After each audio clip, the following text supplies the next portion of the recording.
I seem to be cursed with every single playlist I choose seems to have Ian's synthwave intro. But oh well. Welcome in, everyone.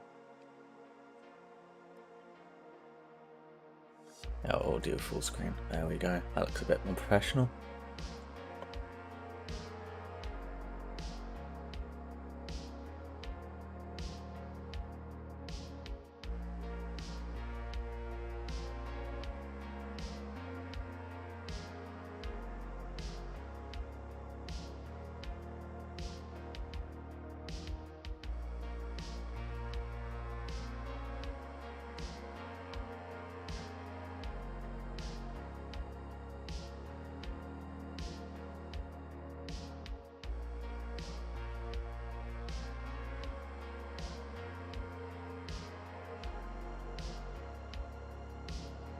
Give it a few moments for people to filter in and then we'll get going.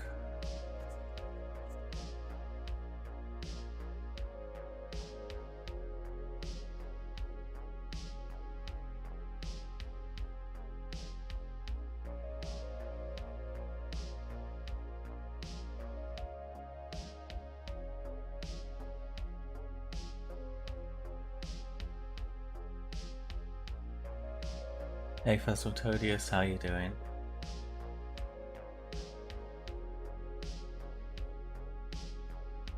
No notification from YouTube today. Interesting.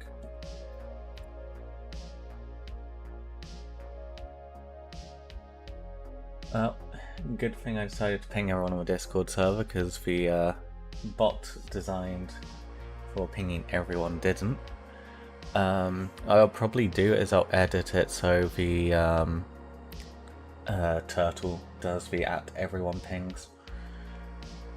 Although I'm a bit hesitant to do that because it also pings when the VODs, you know, the live streams uploaded as a video as well, and I don't think that's necessarily too useful. And I think that will just be mostly annoying. I'll think up something. But yeah. Hey guys, I'll be here in the background, have some Petri dishes to look at. Cool. So yeah, the plan for today is, in effect, to record a video. What we're going to be doing today is we're going to be looking at historical heraldries and the various meanings and purposes of the different parts of what makes up heraldries and symbols, so that we can have a better idea of how we want to paint the Imperial Knights. As in effect, Imperial Knights and how they dress and how they... There's a bot. And how they, how you apply colours to the knights should represent, in effect, the barding that you'd see on the horses of a knight, which is again based off their heraldry. So to start off, we're going to be looking at the English Heritage Guide on heraldries, as I feel like it will probably do a very good job of explaining how heraldries work and their meanings. Then we'll probably head over to the hobby hangout area, and we'll go through a couple of the books I have on the topic as well. And then from there we will start putting some masking tape on the knight and actually painting some of the markings and patterns we come up with onto the knight itself. Hey Doyle, how are you doing?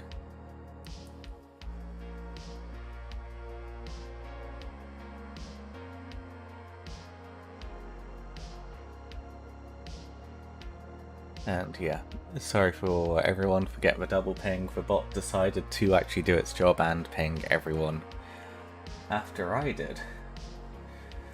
So yeah.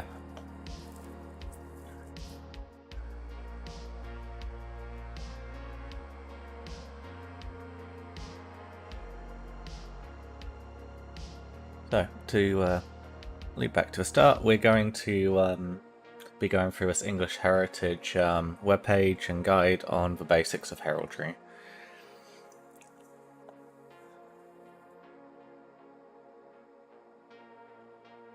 Okay, so start off with The basics. So heraldry's, yeah, I'll just read it. Heraldry is about showing people who you are. In England, it started in the later 1100s when knights began to wear helmets which covered their faces and they couldn't be recognised, so they began to paint unique combinations of colours, shapes, and animals, called their arms, on their shields and banners. Only one person was allowed to use these arms, so when people saw a knight wearing them in battle or a tournament, they could tell who he was. The Heraldic Code. When heraldry began, knights and their families spoke Norman French. Expert heralds still use this language to describe coats of arms. You don't have to know this code for your shield, but it's a very precise way of describing coats of arms, and it can be fun. In this guide, the heraldic arms of things are written in italics like this. Oh yeah, the reason why we're going to be going through this is because a lot of the older people, and by older people I mean the more of the original creators for Warhammer, were really into history. And if you look at the Bretonnians, they all follow the heraldic code and the logic that goes into applying the men of the heraldries to the knights and the patterns onto their men at arms and the bardings of the horses, as well as the banners. And that also was carried on to Imperial Knights as well in Titanicus. Titanicus and then Epic. So I feel like for us to do this properly, we should also apply the same logic.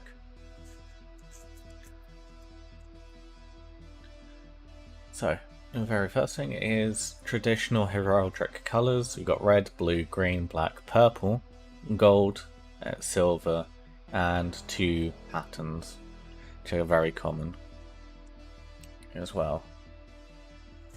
And there's the Norman names for it.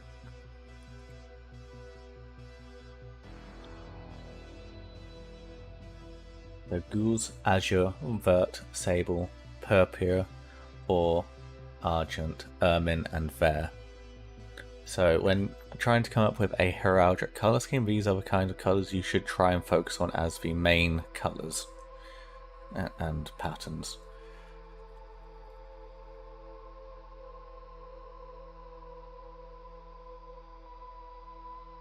And if you remember correctly, with our knights, we're going for red, white, and black, which are all colours which work here.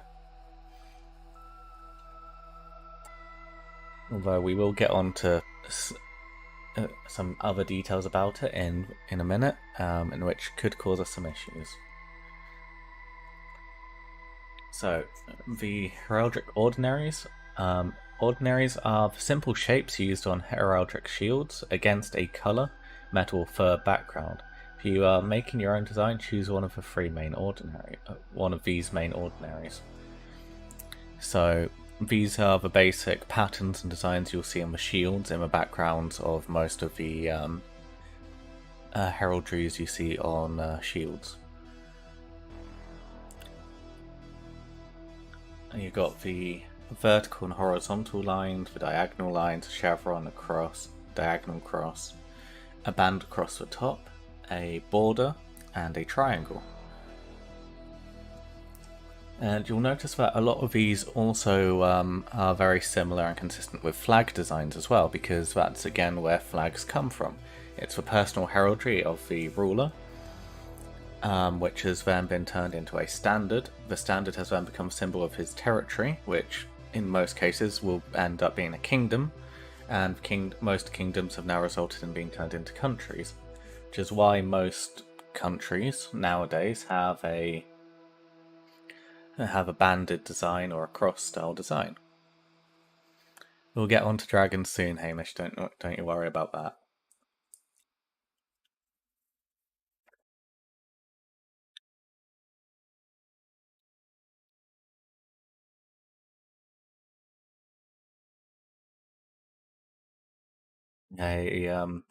One of the more important things from this other than just the basic designs, is you shouldn't put a colour on top of a colour or a metal on top of a metal.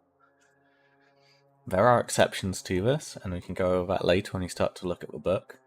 But typically speaking, you don't want to put, for example, a red ordinary over a blue, or a silver ordinary over a gold ordinary. In our instance, with our knight, our colours are red and black, and our metallic is argent or silver.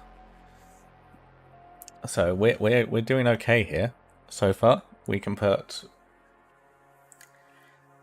white over red and black, and we can put gold over red and red over gold. So far, our knight that we're working on actually applies to a heraldic code. But this is an important thing to remember. If it's on the same row, you can't put it on top of the other following the pattern stone here. And yeah. It's also why the Union Jack can never be considered a heraldic pattern as well, because we have red and blue on top. Hang on, wait, no, we have white over. I suppose, yeah, the Union Jack technically, but a lot of people would consider it not to be heraldic.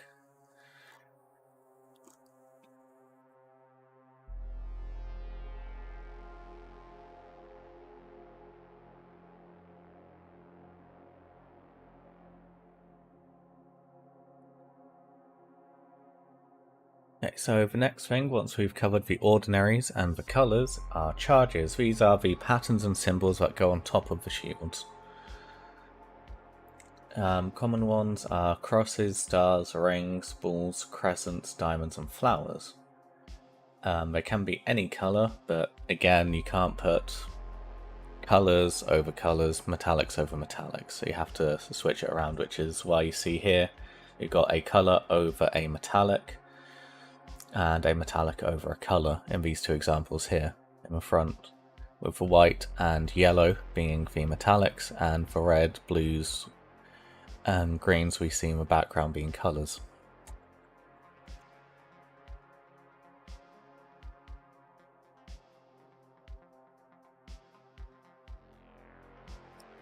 We also have animal charges, and this is where it starts to get very complex. And there's different types of positionings for the animals. So the most common one is rearing up, or the rampant, which is, as shown here, displayed by the lion and the rabbit. We also have standing, which is how the dog is. For the bird with wings outstretched, it's referred to as displayed.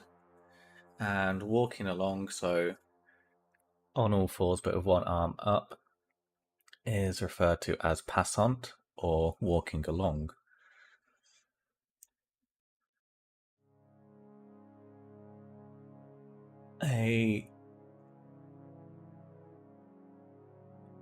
And yeah, if an animal is looking towards you, it is also gardant, or on guard. So the lion in the picture here is on guard.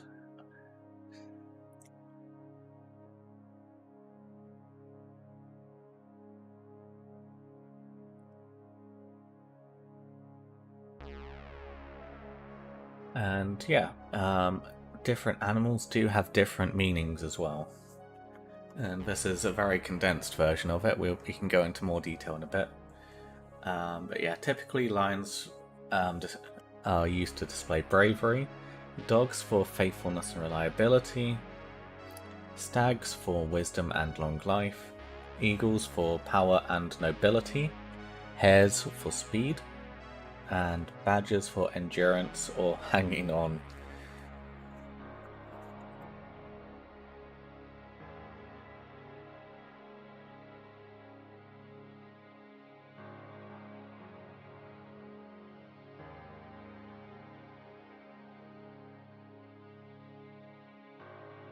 And yeah, of course, heraldries came around in a time filled with mythology and beliefs in all sorts of weird and wonderful things. And we often see mythical beings also used on chargers.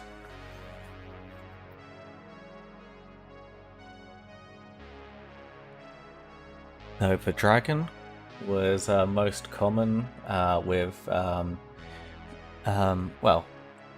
Celtic territories mainly. So the examples they've given here are Romans, Anglo-Saxons and the Welsh, as this is a British-focused webpage. But also in France and Spain. And also I suppose Nordic countries as well, although their dragon designs are a bit different. The griffin, which is a combination of a lion and an eagle. Oh, it was also giving us the meanings here as well. So, a brave and cunning defender of treasure is what the dragon symbolizes. So, if you're brave and cunning, then you'd probably have a dragon on your heraldry. Or if you're incredibly rich, you'd probably also have a dragon. So, not sure why the Welsh have a dragon on their symbol, considering they're none of the above, but hey. The griffin symbolizes watchfulness and courage, also known to guard treasure.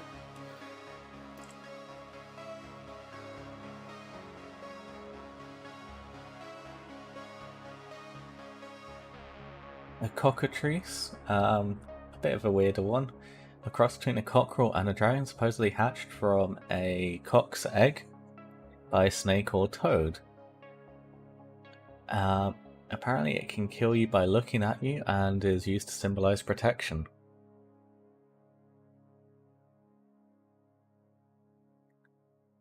A manticore or a man tiger is a fearsome man-eating creature with a lion's body, a man's face, tusks, horns, and a deafening trumpet-like voice. And in brackets it says, "Are you really like one of these?"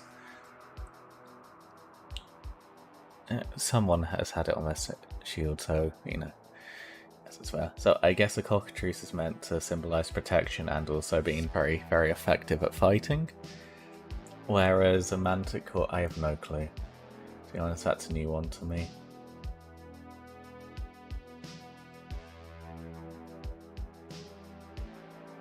You know, we're actually going to download this PDF.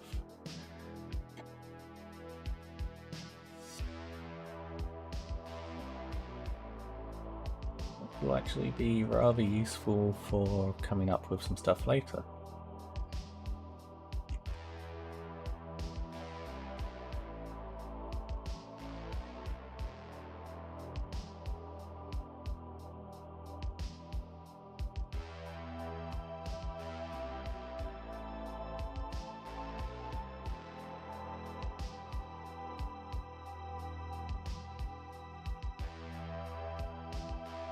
Why is everything on Pinterest? Oh, damn it.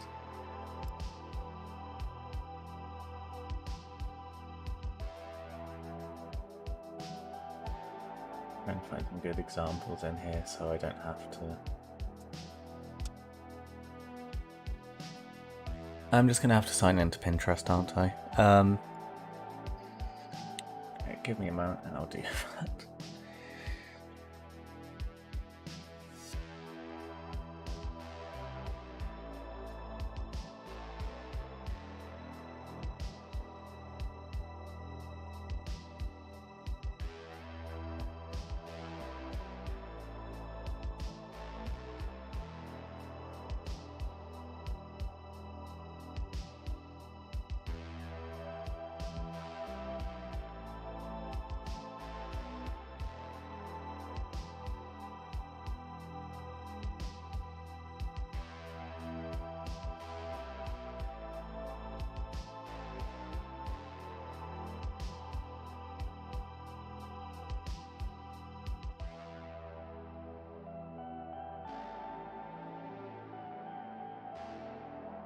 Okay, so back to it. Here's some of the more patterns and designs you might see on shields. As the guide on the English heritage is quite simple, but yeah, the background patterns and designs do get a lot more complex, a lot more interesting. So you got stuff like the Barry, the Bendy, Pally, Chevron, Chekhoi, Lozenge, Fusil. They all have ridiculous names because they're Norman names.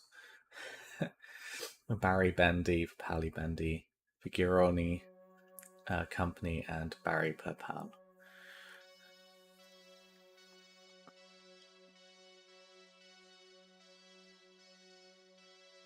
And then you also have the symbols along here, which I haven't seen properly applied to shields in the past in Warhammer.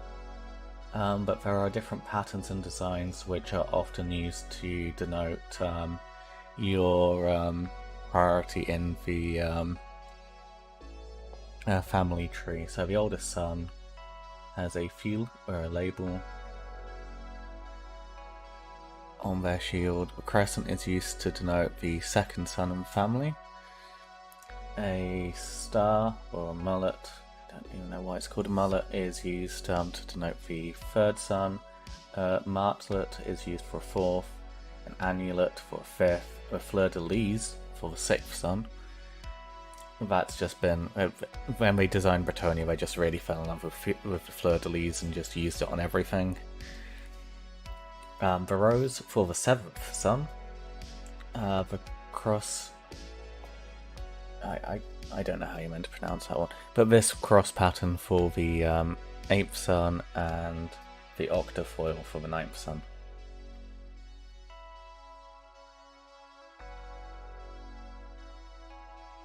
And where you have hard borders, so if you've going for one of the more basic designs, you'll often see these kinds of patterns to the lines.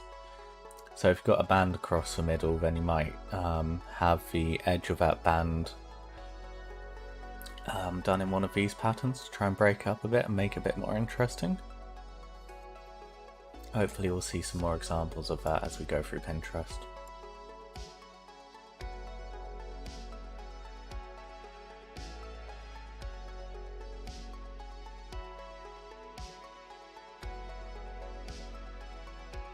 Yeah, there we go.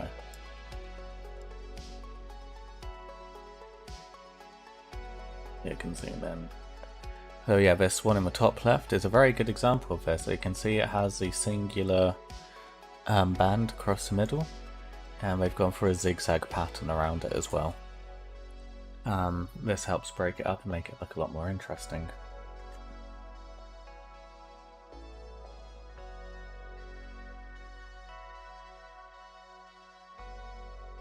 And you see in the top right here, this one, sorry it's relatively low resolution, I can't do much about it, but it has the file symbol across the top of each quarter, denoting that this is the shield of the first son of that family.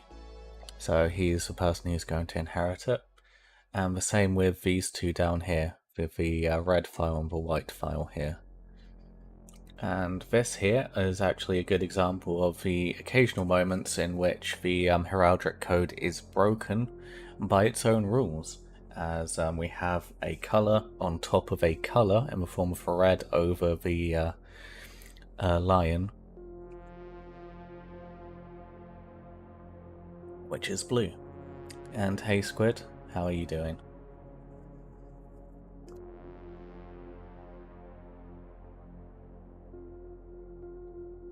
And these occasional breaks in the heraldic code simply done because denoting your role in the family as the elder son is considered a lot more important than making sure the colours line up. If there was an opportunity for the for a more stronger colour to denote the family function, then I'd imagine I would go for that, but in this situation it's the most easy to identify. I suppose again here in the next one as well, where they've used the silver over the gold, this is also breaking the heraldic code, but again, priority of function rather than the looks.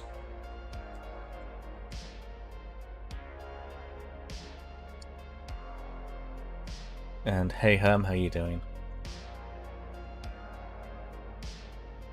And welcome in, Byron.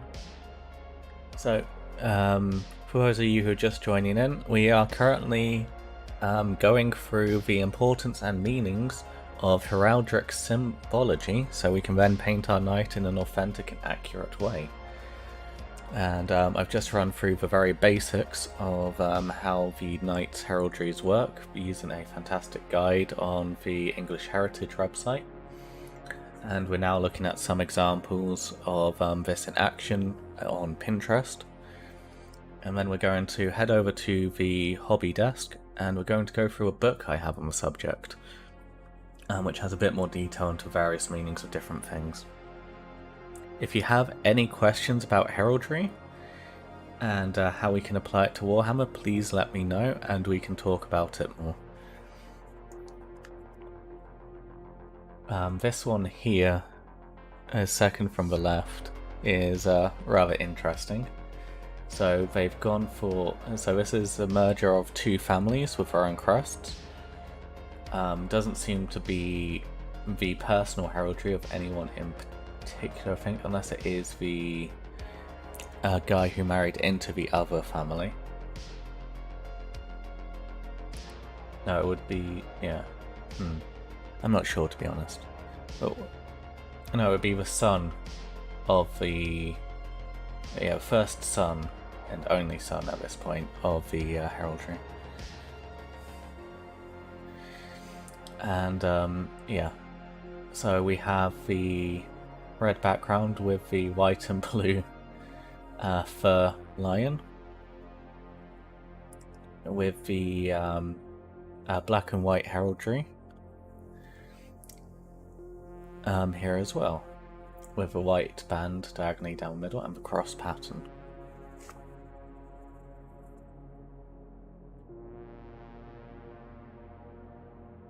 For any others, now that's an interesting one. So again, this technically breaks the heraldic code because we got the colour of the red being overlapped by the colour of the blue. However, again, this is because this is the first son of the family and therefore it needs to be denoted as such. And I do like that they've gone to the effort of putting in some detail to it to make it a bit more interesting than, you know, just like this guy here on the right who's just gone and put red markings.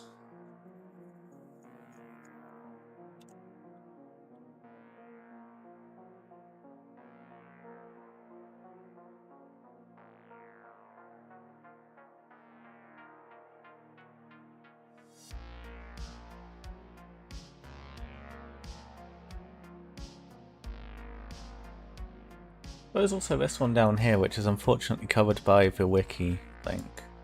Can we get it? Oh, okay, cool. The wiki link is actually a lot more. It's actually going to let us zoom in.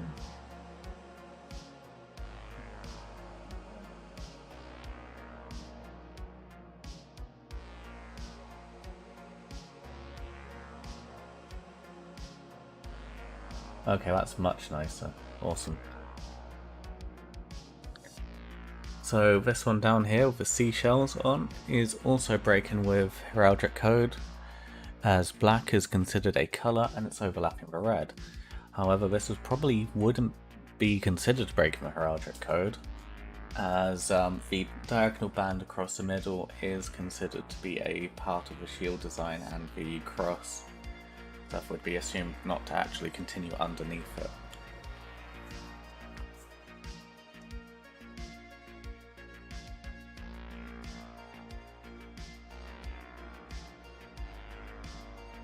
Yeah, and this one does actually break the heraldic code. Yeah, it's a general rule, not a a heavily enforced one, but it's one that's important to consider when trying to come up with designs and patterns. As you can see, there are lots and lots of different patterns and designs that people come up with. And there's all sorts of like patterns and things we can apply to our knights.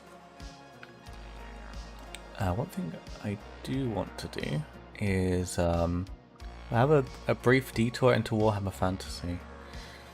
And what's my favourite one from here, or generally?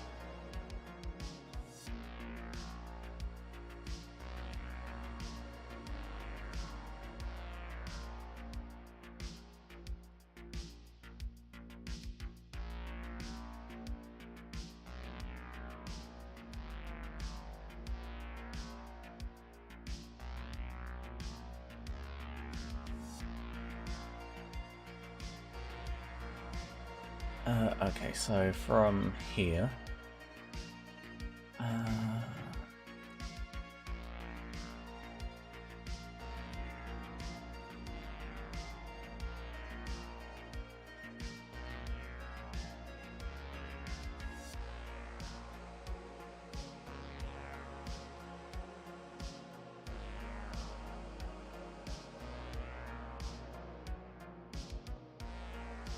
I'm probably going to say this one here.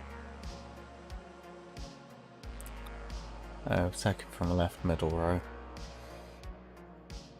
Just something nice and simple about it, and yeah. No particular reason. None of these particularly stand out as ones I'm interested in, but this would be the yeah, my favourite overall.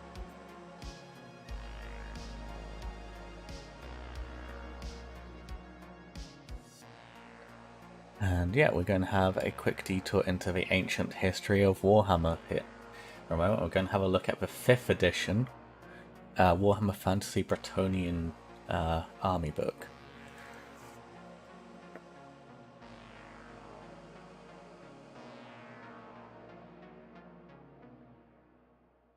As this does an incredible job of giving us an insight into how Games Workshop treated and considered heraldries when it came to things.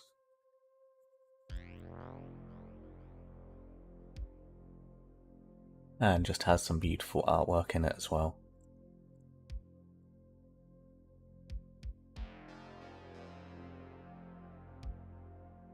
So for the most part we are just going to scroll through this, not really pay any much attention to it. Hey Jorg, how are you doing? Until we get to here, the Bretonnian heraldry section. As yeah, you'll see, for those who have been watching for the entire time, that this actually follows the real world heraldic code for the most part. But yeah, heraldry guidelines. Our painted Bretonnian army has a heraldic system that draws inspiration from real heraldry from the past. We've included a large selection of heraldic shield designs in this section, but if you're interested in finding more, you'll probably find a wealth of historical reference material at your local library. From this type of material, we generated some guidelines for ourselves. And again, metals and colours. The guidelines for using so-called metals and colours is perhaps the most important part of Bretonnian heraldry. The guidelines are simple, and if you stick with them, they will help you produce great-looking models. A knight must be clearly seen on the battlefield. His heraldry is an announcement of who he is and gives some indication of his deeds. This is why the colours of a heraldic design must stand out clearly. Now, does this sound familiar to you guys? The metals, as they are known, are gold and silver, but in heraldry these are normally represented by yellow and white. The colours are red, blue, green and black. The simple rule to follow is don't put a metal on top of a metal and don't paint a colour on top of a colour. If you keep this in mind, you can't go wrong. And take a look at examples in this section and see how this theory has been applied.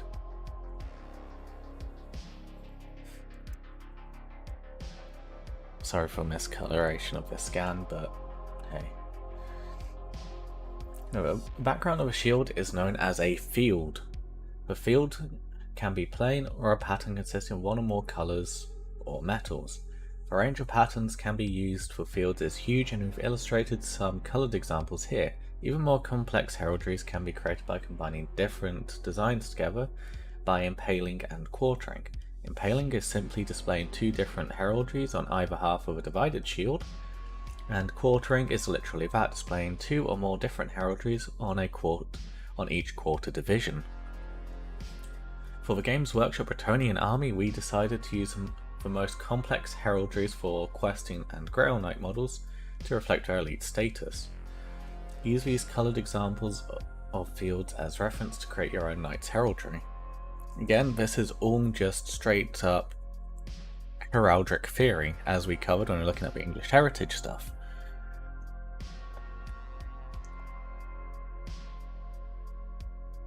It's great. And this is where we start to get a bit different, as the symbols here have been adapted and reappropriated to represent stuff more in context and realistic to a fantasy setting.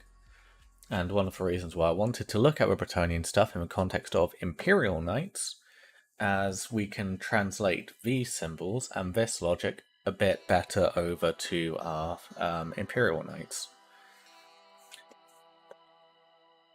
So, blazons are designs laid on top of fields and shields, and are also known as devices or emblems. Blazons you incorporate into heraldic designs are often applied all over the knight. Think of the knight's shield as being the heraldry and incorporate that basic design onto the rest of your knight. For example, if your shield design is red with a white dragon, the knight's surcoat and horse's comparison should also be red. Repeating the dragon design on the horse's body enhances the effect to produce a fabulous model. There are many ways to create heraldic designs for Knights of the Realm. We've tried to show as many as we can, but research of real designs and heraldry books are not only informative, but also very inspiring. Now again, we're going to be doing this. So, for example, they've decided that instead of the religious symbology, a cross will represent a fort of the undead. So in our case, for Imperial Knights, we could probably put that as fought against chaos. The fleur-de-lis and grail are to do with questing, so if we have any free blades, we could potentially put those on that. And beasts are used to represent any, to show that they have slain beasts, or their family is known for slaying monsters, and typically use the appropriate symbol to show what that monster was. So I assume for fighting greater demons, it'd probably be a dragon or something in this case for us. And then we have some other designs. So if it's an Imperial Eagle, it's used to demonstrate that they defeated a Knight of the Empire. The free-leaf, a clover is used to represent favoured by the Grail damsels. A rose rescued a damsel in distress. Pegasus means you have a claim to a royal throne. A crown served as the king's royal retinue. A comet, a portent of victory. Hammer for vanquishing dwarves. A shark for fighting sea invaders, so vampire coasts and or pirates. The horn for messenger. A horseshoe for exceptional horsemen. An arrow to represent you dislike arrows, which is kind of amusing. The crescent moon for it means you have fought against goblins. An axe for if you won in single combat. A key if you're a castellan, which is one which the Imperial Knights do use. A scale for showing combat. You won combat by trial. Oh, trial by combat. Sorry, combat by trial. I suppose the same thing. Lions, you fought in a crusade. An errantry war. A star is used to show you defeated an enemy wizard. a stag, a renowned hunter, a gate or a tower fought in a siege. I'm guessing that's meant to be swans, fought against a high elf noble, an arm with a sword or a sword for a feat of arms, unicorn, favoured by Athel Lauren, and basically your friends the elves. And a crow means you defeated Norse raiders. There's a lot of thought and a lot of effort was put into coming up with meanings and ideas for what the heraldic blazons in this case could mean, and I really love this about the old Bretonnians. And again, it's something that did carry over to Imperial Knights. I don't really have any access to old PDFs for Epic or Titanicus to really show that off, so we're stuck with 5th edition Bretonnia.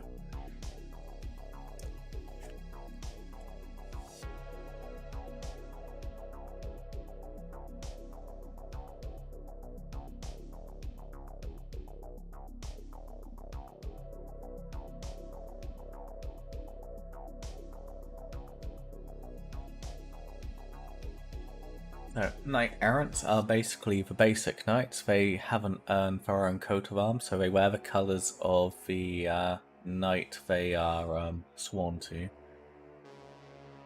So they just have the basic colours and patterns. So if you're, in the case of Imperial Knights, and if we were to apply this logic, this is how you'd paint your armigers. And maybe a couple of Imperial Knights as well. Those would just be the basic patterns.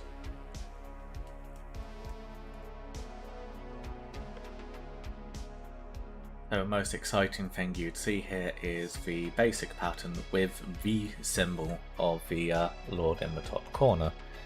Kind of in the same way most flags of English colonies have the Union Jack in the top corner.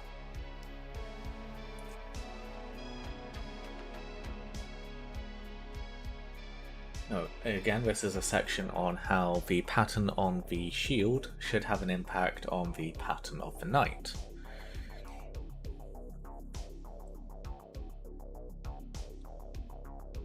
So if you have a yellow shield with a black cross, the barding for a horse would be yellow with a black cross on it. If your shield is a red and white banded design, then your barding on the horse for clothing the horse wears would be red and white stripes, and so on. This forms the basics of the design, and one of the things we need to consider when looking at our Imperial Knights. Now, again, with our Imperial Knights, there will be some exceptions here because there are other rules that determine where certain colours go. So if you're around yesterday, you will have seen that there are red sections on our otherwise white and black knight, which denote the affiliation with Mechanicus, or the Mechanicum at this point. These won't necessarily be reflected on the shield.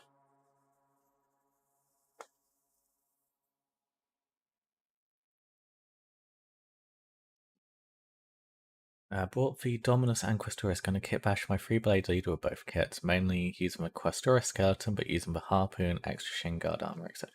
Nice. I'm looking forward to seeing your heretical abomination painted up.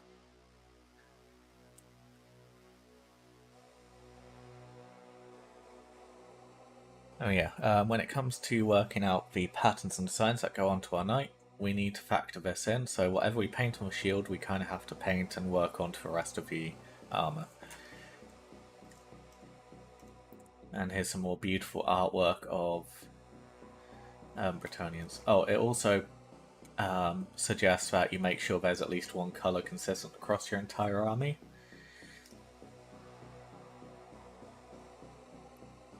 So, for example, if you're running a Bretonnian army, choose one of the colours or a metallic colour to be the one consistent colour across your army to try and make sure that it looks as relatively consistent as possible.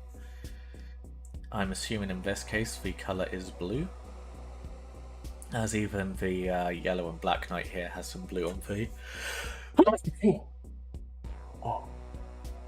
barding, and this one here in the red and green has blue on their lance.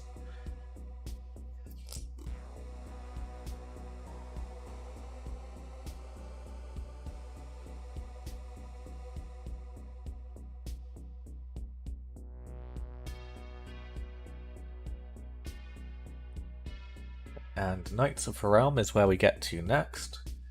So these are ones who have earned their own heraldry or are from a family of importance enough to own one.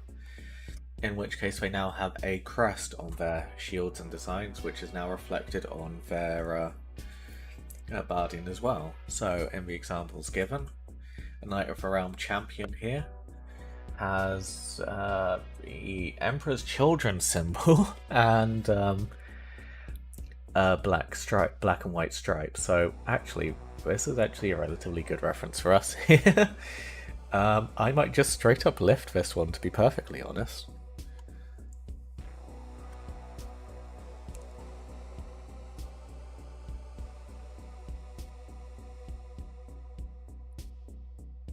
Do you know if any Knight houses follow the... I'm assuming you meant Dark Angel colour scheme with the black and red. Probably not, but all Crest or Mechanicum houses are red and black in some capacity. So, and no worries, Doyle. Welcome back.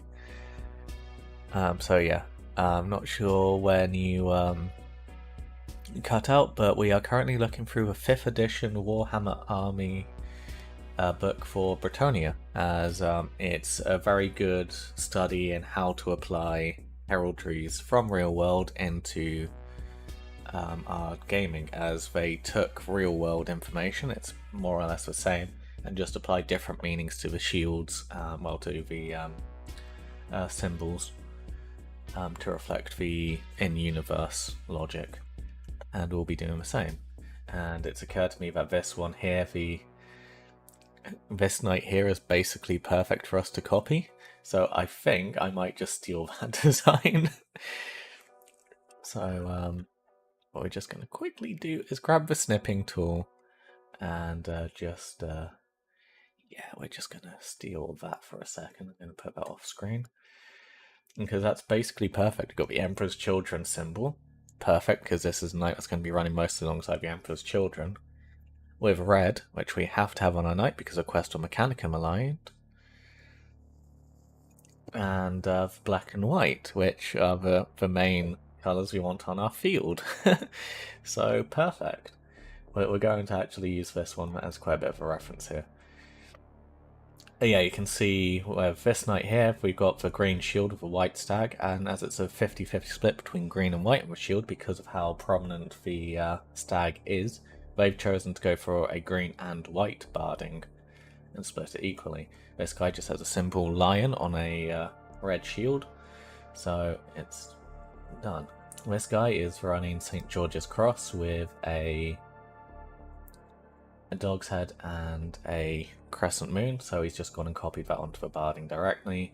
Again, here this one's gone for Holy Roman Empire symbols of a yellow line on a black background, so again, split. That's just the Imperial Eagle, so yeah, you can see how this works and the logic behind it. It's nice and simple and very beautiful. I keep reading through this book and I adore it so much. Also the fact that, you know, this is only, 23 years ago this book came out? And look, we even got guides and some advice on how to build and put the models together, like, sprinkled in. Including even, plan it out by drawing on some sheets. Work out the colours, then paint it, and just guides sprinkled in here.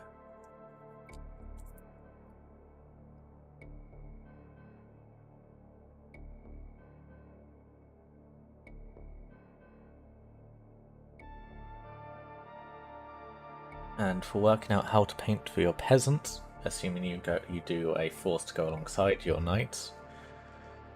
The men at arms and squires, not peasants. It's important to make sure that the colours of the knight they are loyal to are represented on the unit. So, for example, these yellow and black painted ones look like they could be the men at arms attached to this knight here. So the men he's brought to a battle with him.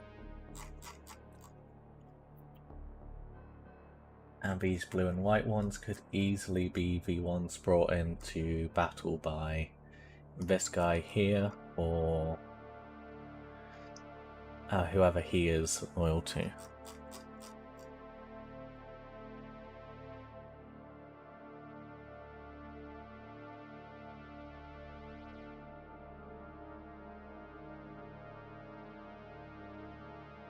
And they've chosen questing knights to be the more complex ones. So I haven't forgot that I need to paint the Cerastus Knight when it arrives in pink. And what we will be doing is going for a very complex, detailed set of symbols for it. And I'll give it some very beautiful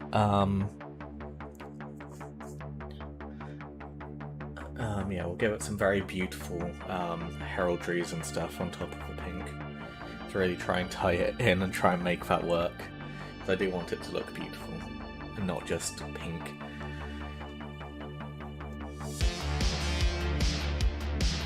Oh wow, that was quite a drop of music. Let me just bring that down a little. Right, right, so yeah, questing knights have the more complex patterns and designs, often with a quartering and a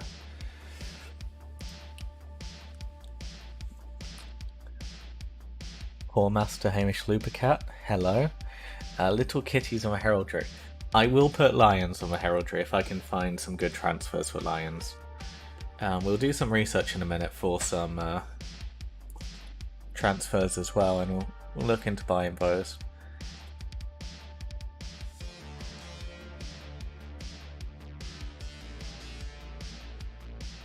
So yeah, it's the more elite the knights are, the more ridiculous and complex the patterns get. So I can see this one has a quartered shield design with an opposite quartering on the trim around the outside.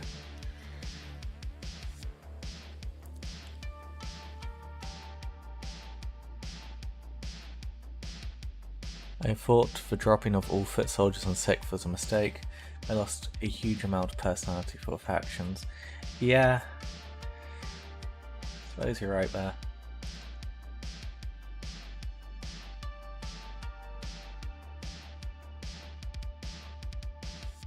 And yeah, look here.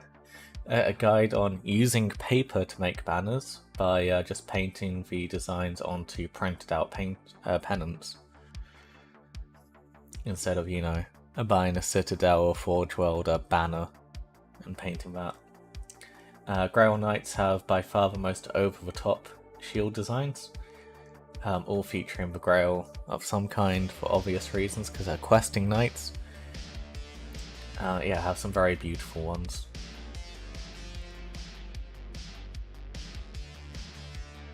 And yeah, I think that's all we're really going to see here. Oh, there's just some absolutely beautiful artwork in here as well.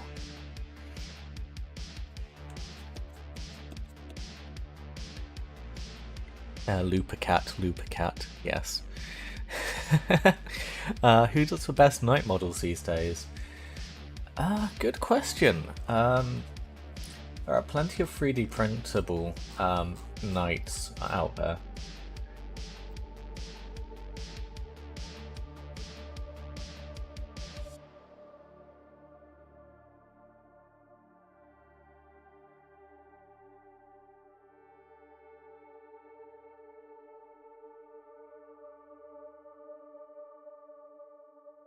So yeah, you also, back in 5th edition, you also got special benefits for keeping your knights in a wedge formation as well, to keep it historically, you know, and realistically accurate, which was beautiful. Also, yeah, you also got recommendations for how to build a basic 2,000 point army as well.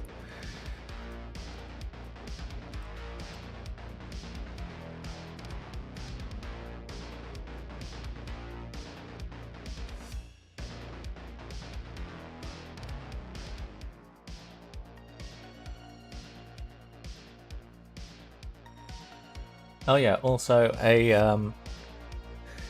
a guide for you to. Oh yeah, look here. Photocopy or trace this page. If they're asking you to make copies of this book. Can you imagine Games Workshop doing that now? And a beautiful map of Bretonia.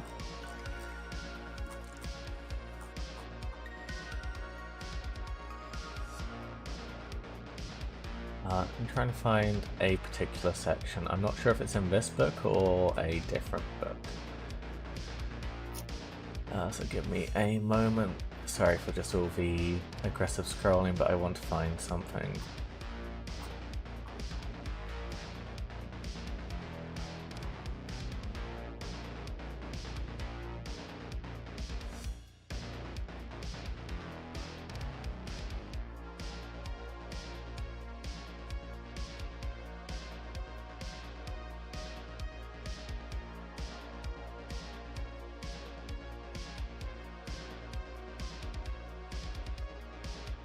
Okay, I think we actually have to go to the next book, the last Bretonian book, which is the 6th edition one. So this is one almost all of you are probably familiar with if you're around whilst Bretonia, well, fantasy was still around. Again, it's such a beautiful book. And good morning, G. Hope you're doing alright. We are looking at heraldry, and yeah, well, as I jokingly said in a Discord, fantastic crests and where to find them, and looking at the historical use of crests and heraldry, its importance and meanings, and how Games Workshop actually applied it to Bretonians. It's a really interesting case study on how they apply history to the setting. It's just, this book is so beautiful, on a side note. As, yeah, how all of the heraldries are done for Bretonia does actually follow the rules for heraldries in real life. And honestly, if I had the money to and capacity, I would try and just get Albrecht de Bordelot's heraldry as my own, to be perfectly honest, because I do love the drunk mad lad.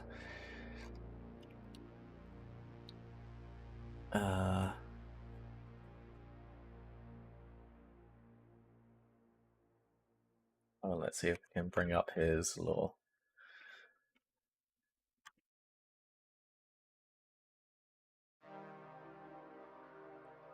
So, Bordelot is ruled by the strict and brave Duke Alberic, victor of Palantor Fields.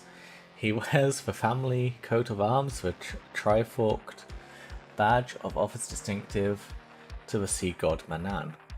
Duke Marcus, companion of Gilles and virtuous first Duke of this land, was said to have fought side by side with Manan himself in driving raiders from his coastline, and his heraldry symbolized a strong link foes of Marcus's line have with the tempestuous sea deity.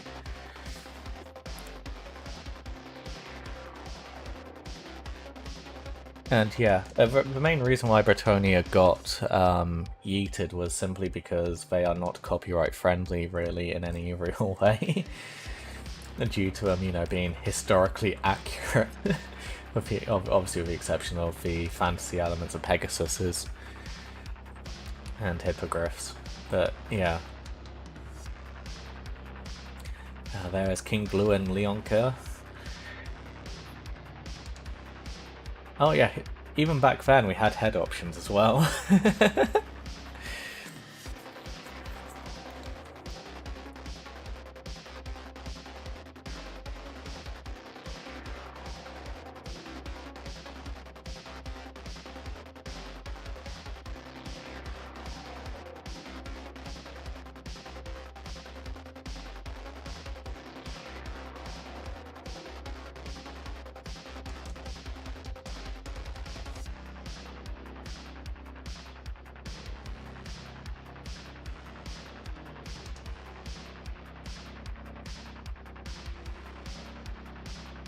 Yeah, no, that's a brilliant point.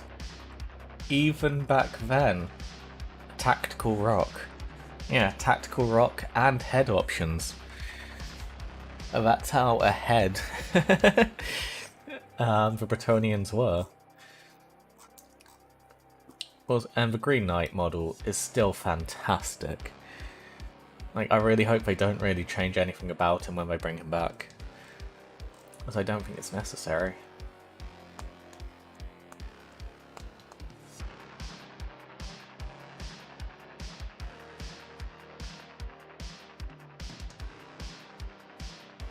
And I love this knight here with the hunting eagle with a hood. It's just such an adorable little detail, which really helps sell the imagery and character.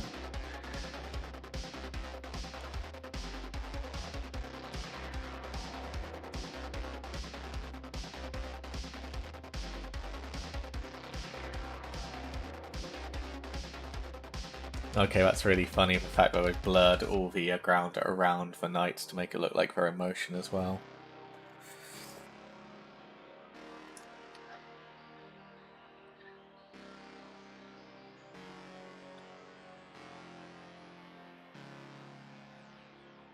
Could you give a brief rundown of old world factions, please? Sorry to go off on a somewhat tangent. That would be a stream all of itself, because there are so many factions. Maybe this week, if we do a Warhammer Total War stream, we'll go over that. But yeah, it's too big of a tangent, even if it was basics. And Doyle, it would take a very long time to go over it, because the Warhammer Fantasy setting was a significantly more complete and fleshed out setting than even 40k is now. So it'd be very difficult to give a rundown of all of the different factions.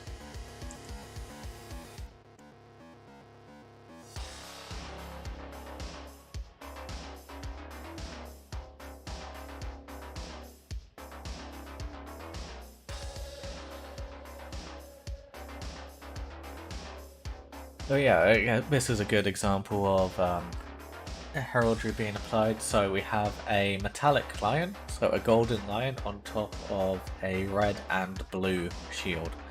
This completely fits with the heraldic code, and I think it was used by the French or the British during 100 Years' War, I can't remember which one. But yes, gave in the SES best. And here, men-at-arms carrying the black axe and a white shield.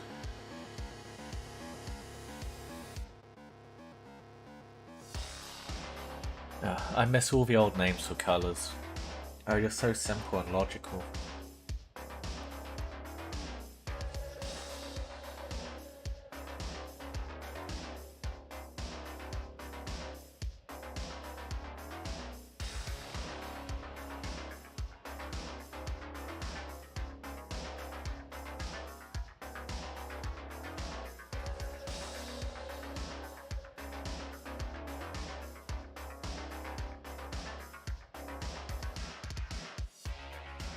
Alright, let's just quickly scroll through the history. Doyle, this is one of the things about it. We have a detailed history going back to the year 1500 before the Imperial calendar started. So that's like 1500 BC in our logic. And this is just covering the events of Bretonia in summary. Right, and this is before the end times as well, when they start to progress the timeline.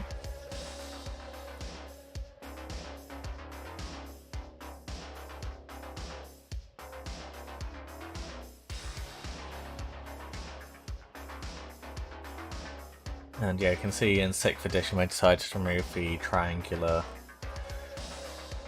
wedge formation and just make it a bit easier. But what we want to get onto is one of the things they did spice up for this edition. Once we get there, here we go. So they decided that you got extra, you could improve the virtue of your characters by having the symbols on them actually mean stuff. So if you had a dragon, you got the Killing Blow special ability, basically instant death, on models which were on a larger base size.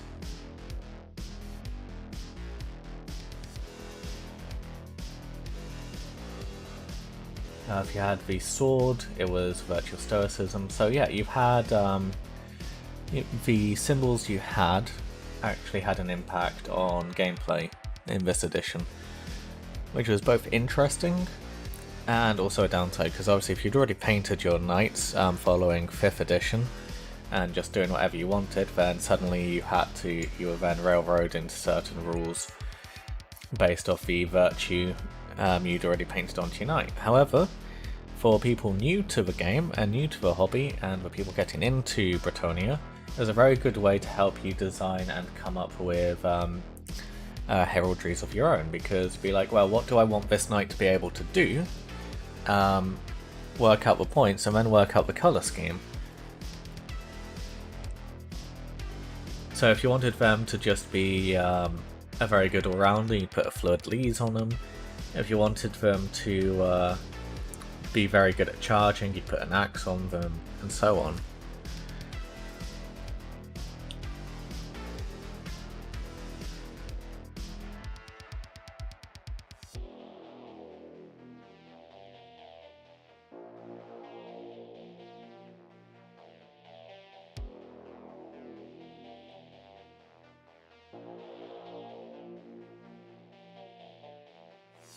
And so yeah, Bloka, we are looking at the heraldic symbols and meanings for for Bretonnian knights to apply to our Imperial knights, because the way the heraldry is done on Bretonnians is the same way, is done the same historical way.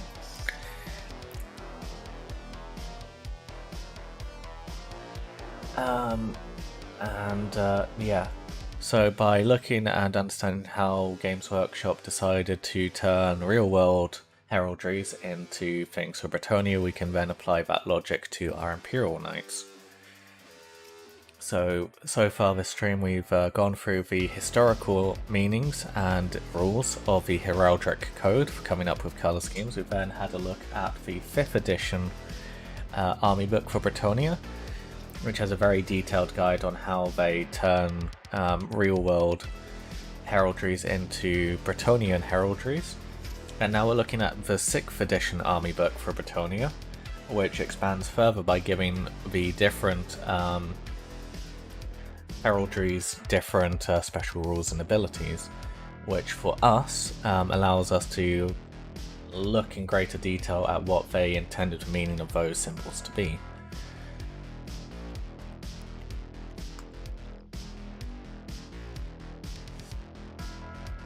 And yeah, I am so excited for Warhammer the Old World.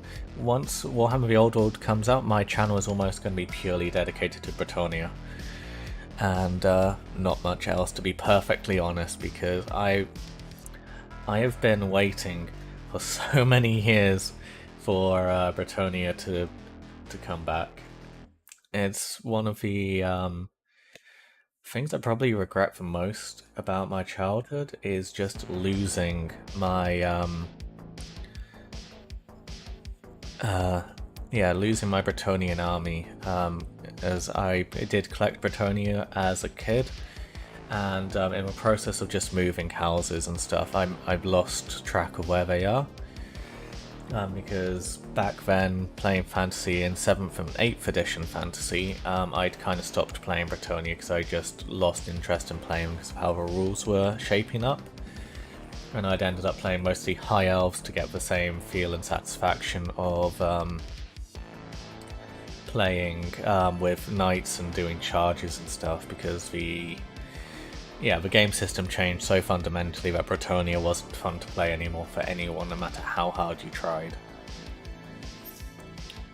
So yeah, I shifted playing High Elves and Skaven with the Island of Blood starter box. And yeah, I lost track of my Bretonians. So I'm really looking forward to the Old World coming out so I can rebuild my Bretonian army and do it properly.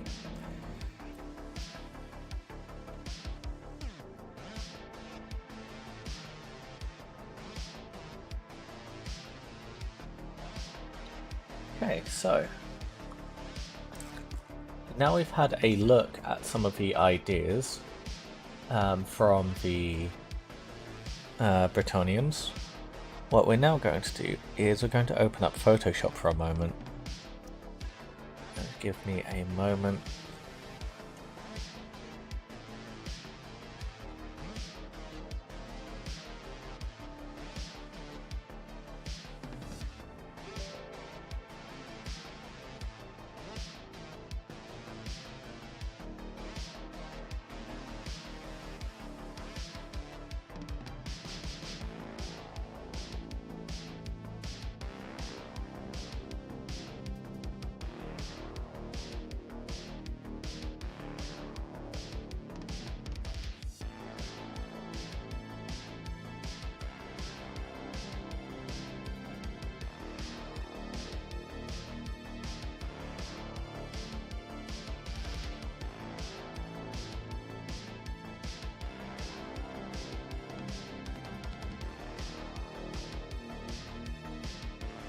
And glad to hear it, Poker.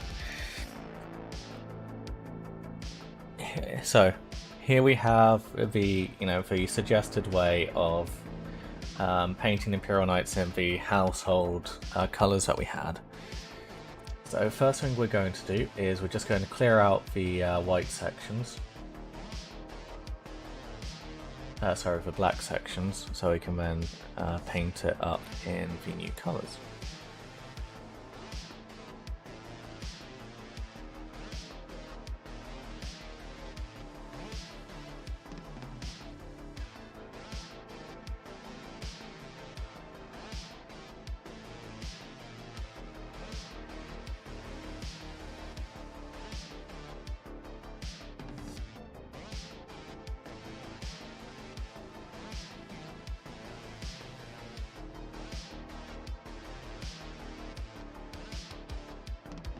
Okay, so again, for those who aren't familiar with how Imperial Knights work, there are certain rules and restrictions to how you paint your Imperial Knights. So the first thing is where the red is meant to be either red or black, depending on who you are loyal to. If you're loyal to the Omnissiah or to the Emperor. Red for Mechanicum, black if you're loyal to the Emperor. So in our case, because the colour scheme that the marbles chose for us was House Arundel, we have decided to go for Mechanicum, so we have that red and white present as the dominant colour. In this instance, we have pink where the personal colours and where the personal heraldry is meant to go. Simply because it stands out, it's not what's going to be on the knight we are currently working on. So I'm not forgetting that I need to paint a knight pink, but we are now going to just quickly paint in the personal areas golden, just so we have a rough idea of where we're going.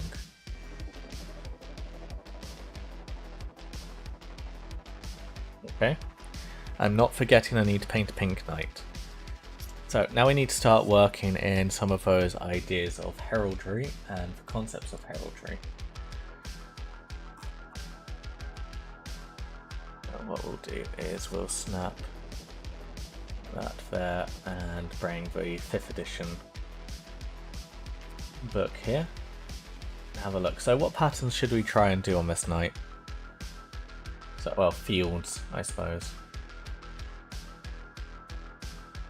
Would be the first thing we should have a look at.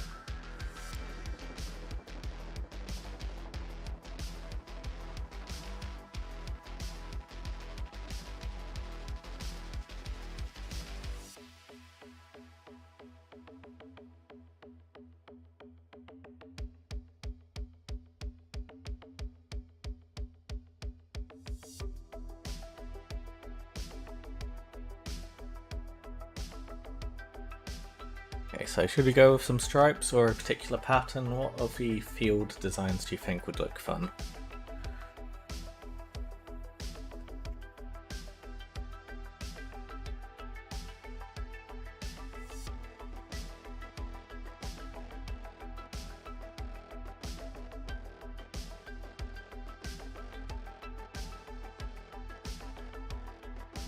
And I'll bring up the basic ones just so you have some ideas.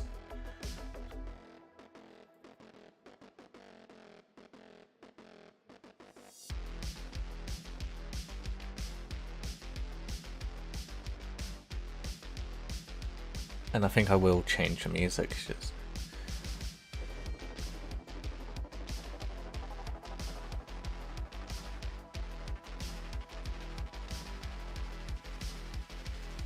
So this will be going on the golden areas. So we're starting with a shield and we're going to work the pattern and designs into the rest of it.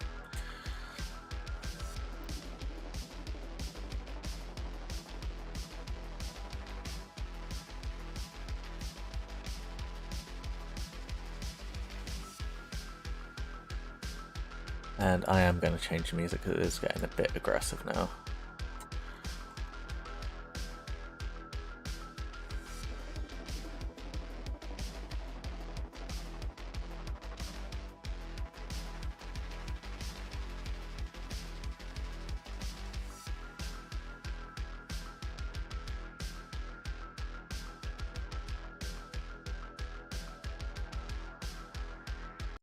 Okay, this sounds interesting.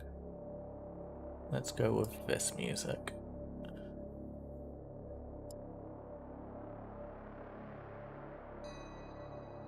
Okay, chevron? Yeah, we can work with that.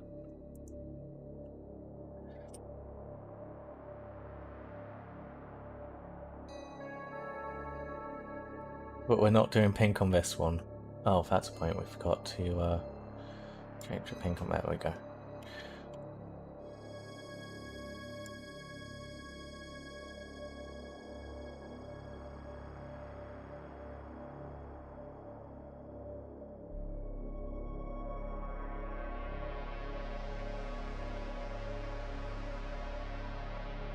As it's gold, we can choose any color, so we can go red, blue, green, black, or purple. I personally think black is probably the best choice here.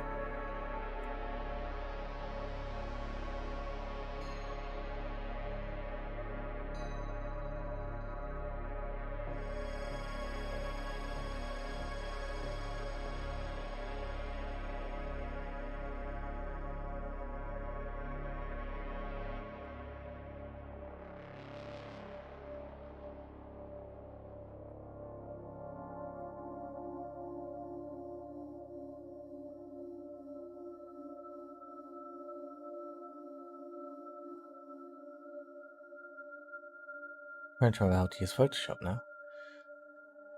Is there a square brush?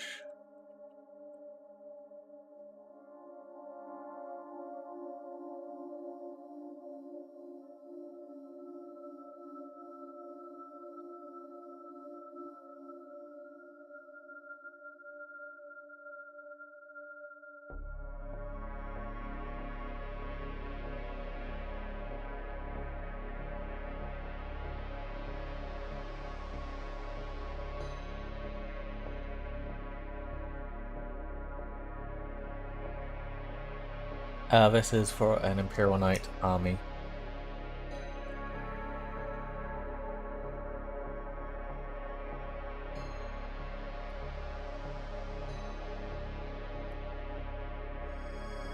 Just quickly.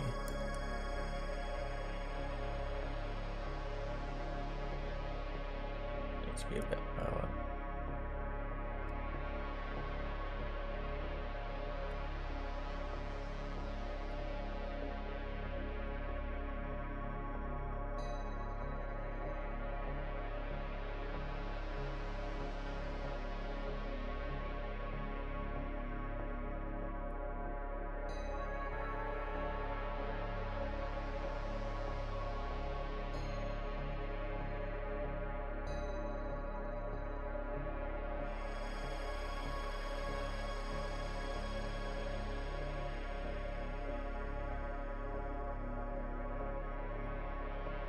Be a better way of doing this, but trying to just do a mouse and keyboard to get an idea what it all looks nicer on. But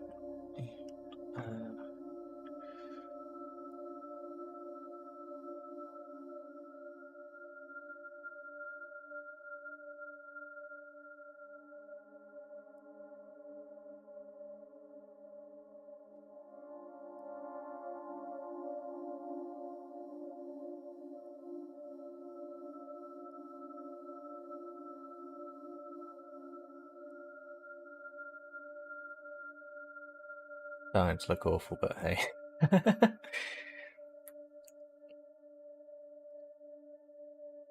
Let's get the idea across, which is more what we're going for at the moment.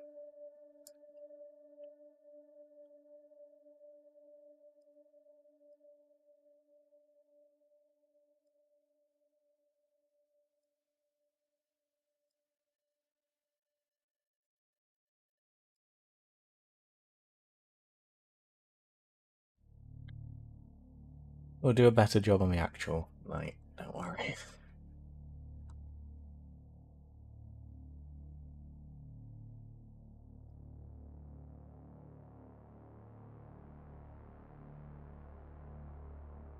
So, with the chevron idea, we could just do a massive chevron on the night, I suppose, couldn't we?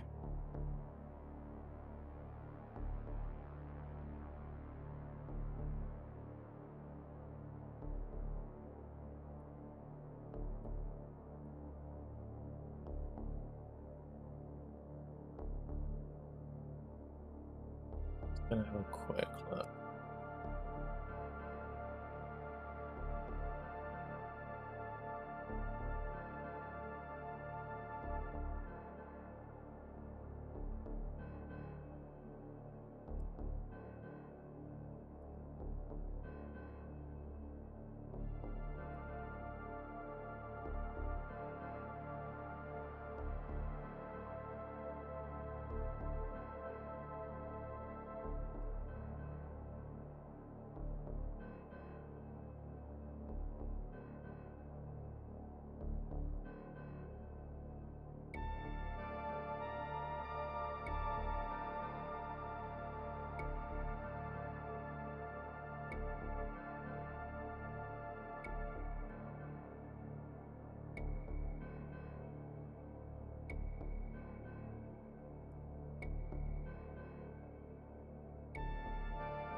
And for those wondering, this is basically what graphic design is.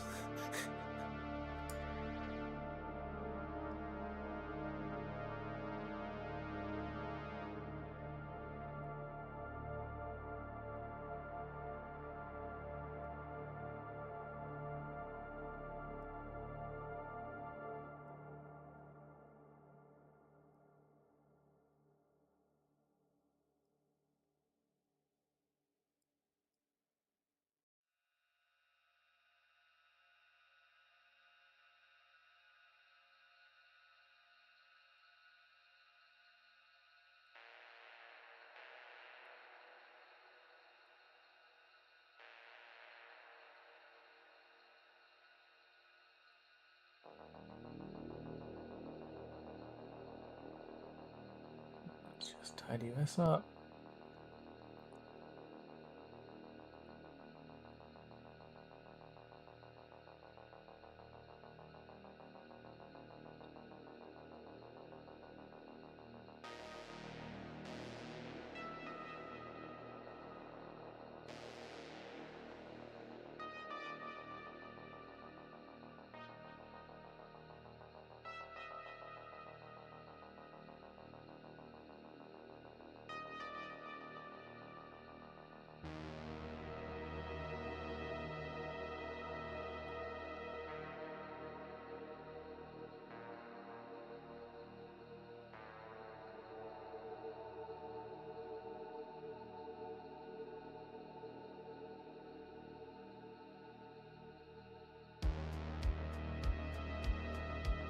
What we'll also do at this point is just nope. Oh yeah. Make sure I'm on the correct layer. Cool. Let's just undo that. And place the PNG again. Wonderful.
Should we just do a stripe, or should we try and add a chevron to the shoulder pad? I think just a diagonal stripe might be a bit better here, implying that the chevron carried across.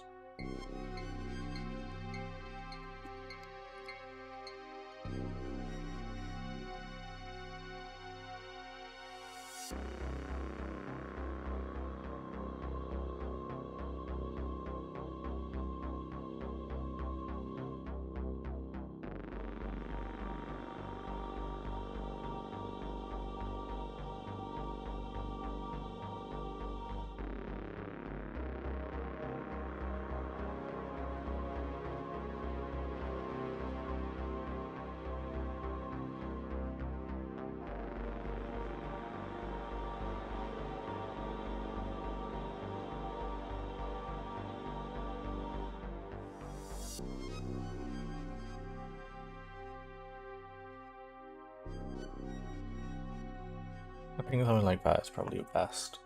So if we do that, and then again, turn the opacity down so I can see what's underneath. Get the eraser.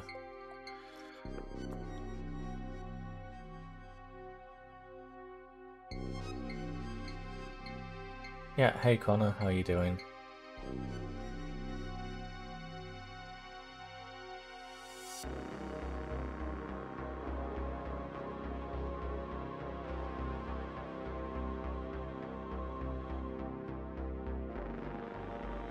Oh, sorry about that.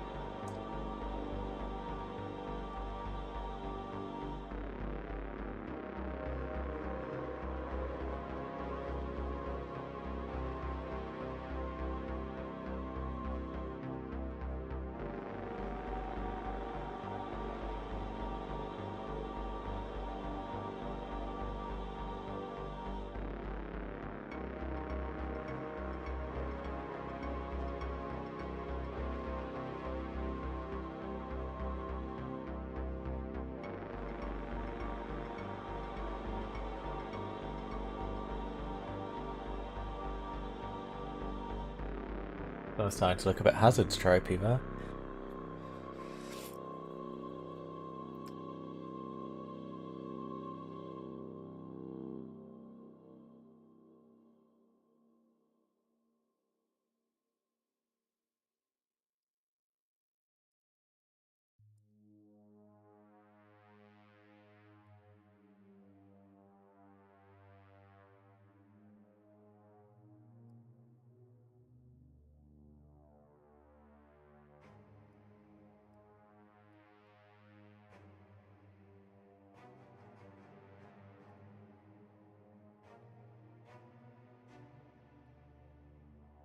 Take a bit more. Some angle attack. Now I need to shrink it. So, diagonal. Reference.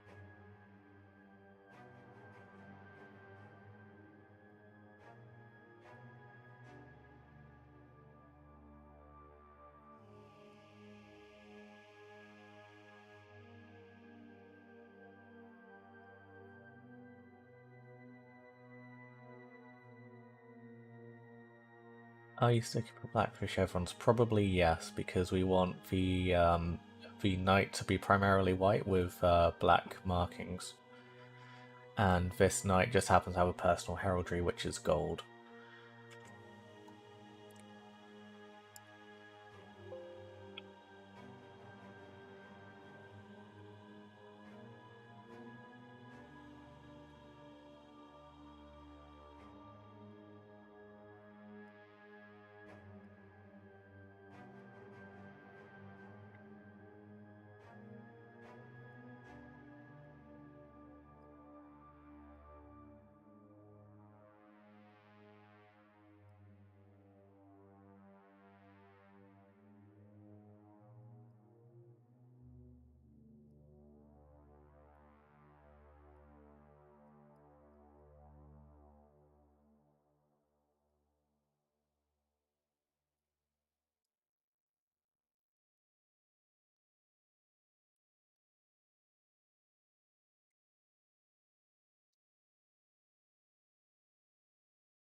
Where's my zoom in not working?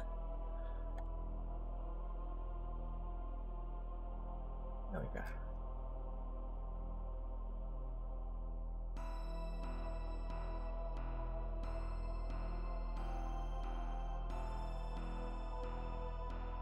Guess we want heavily distort.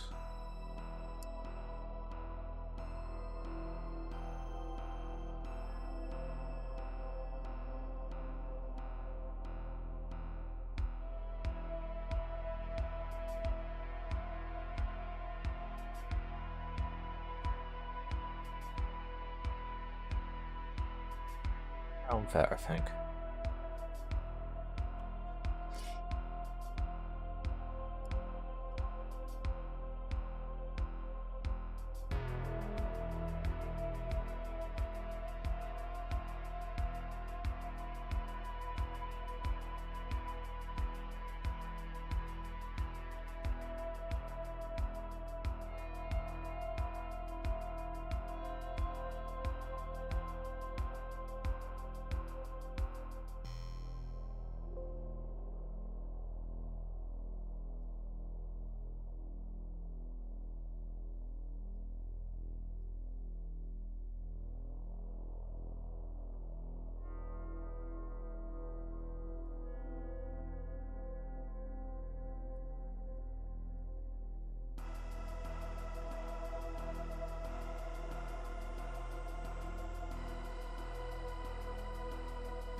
This one's going to just be an absolute mess to clean up, generally speaking. There's all the details on the carapace. So we'll do that. Right, now we need to switch to a smaller brush. That was around 20, which worked. No, a smaller 12. Yeah, that works. Cool.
I forgot to remove all of this up here. Oops.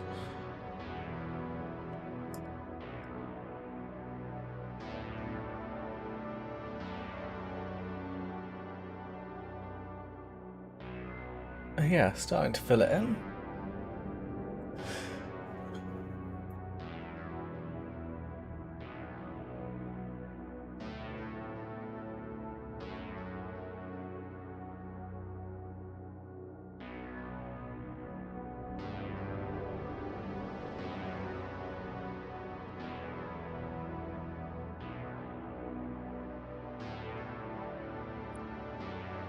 Possibly do stripes down the side of the legs as well, couldn't we?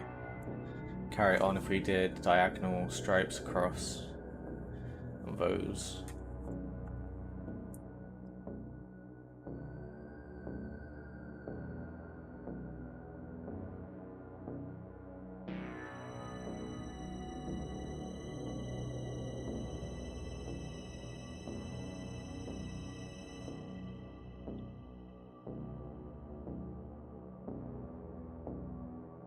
Any other suggestions, lads, on what we could add?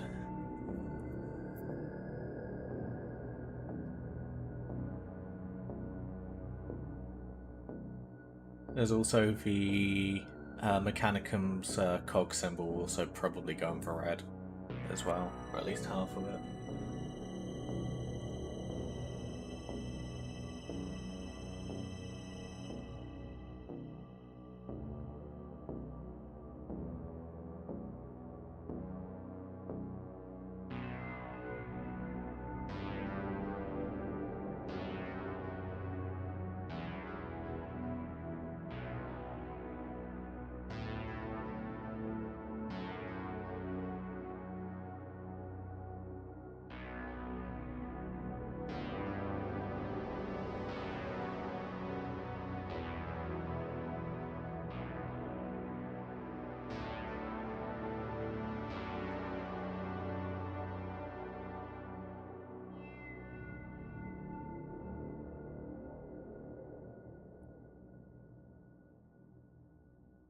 Also, I'm just having a quick look to see if I can actually find a lion decal sheet to use as well.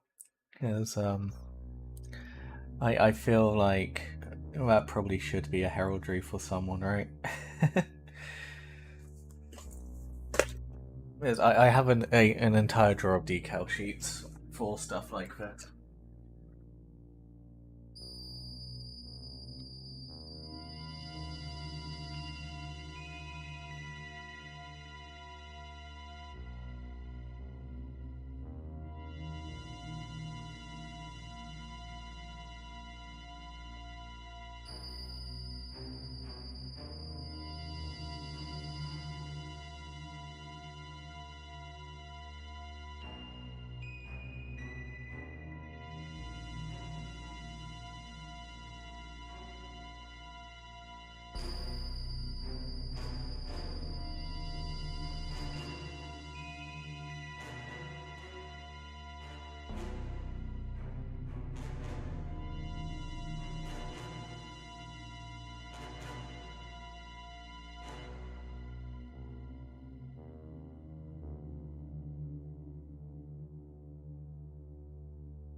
Yeah, the white is already airbrushed on. Don't worry about that.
Let's briefly take a quick break from decals, and let's actually have a look online for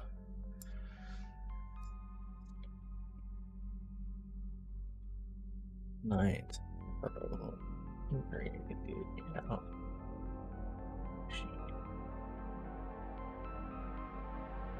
Have a look to see what stuff people are coming up with.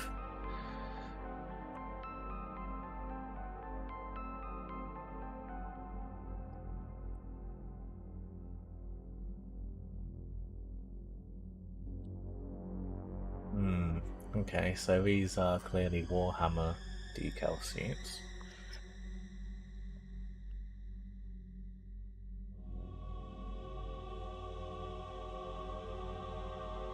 Although, to be honest, could use Celestial Lion ones. We could just buy something like this for the decals for doing a cat, right? Does that count?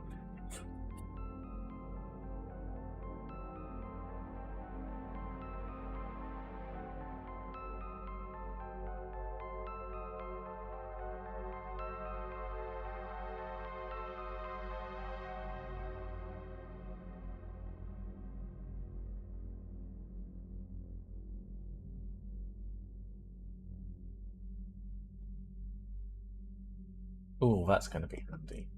Even if we don't get anything else from here. Hazard stripes are also useful.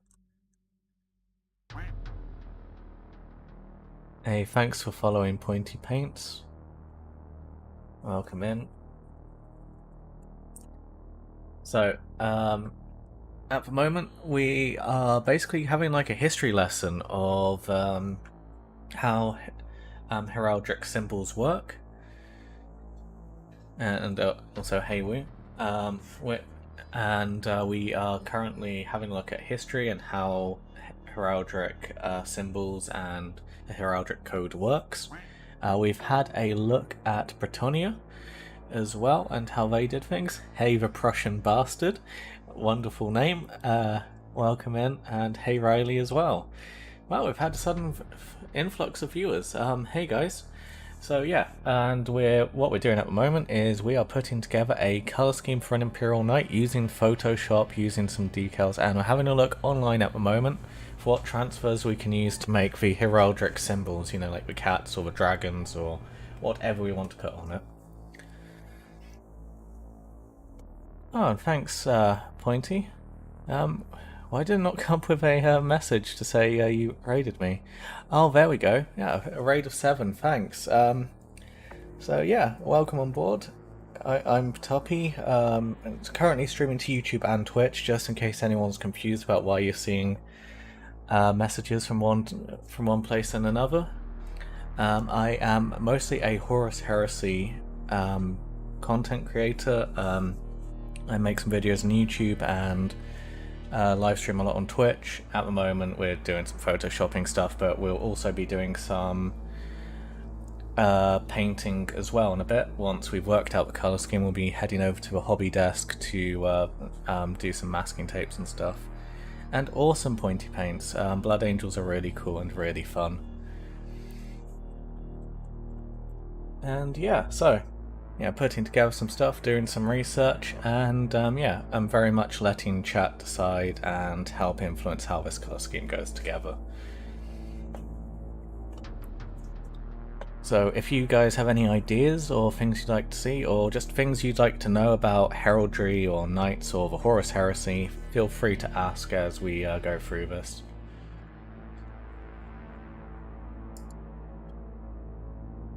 I won't use any chaos symbols, because we're not heretics yet. So, is Hamish around on YouTube still? As yeah, some opinions from him would be great. The decals from the Mighty Brush are very good. Yeah, I keep hearing good things about them, which is why they're one of the first places I looked at. Although I was trying to go for some more medieval. I should probably put medieval in the search, shouldn't I? Medieval knight transfer sheets. So, Hamish, as I feel like I should probably be looking to you for some. And hey, Subtropical Depression. Thanks for following. I have to say, I really do love your name. And Footsore Miniatures. Okay, let's have a look at Footsore Miniatures.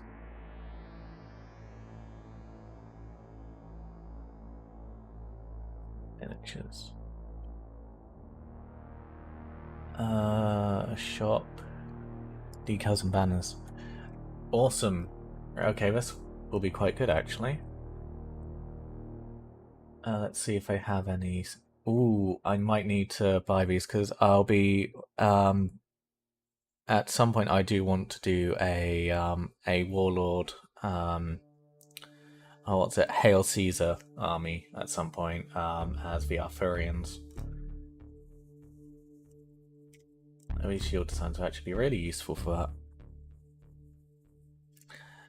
And just in case you can't see Subtropical Depression, Woo is on YouTube at the moment and he says hi. Hi. And yeah. And kisses as well. Very important for kisses.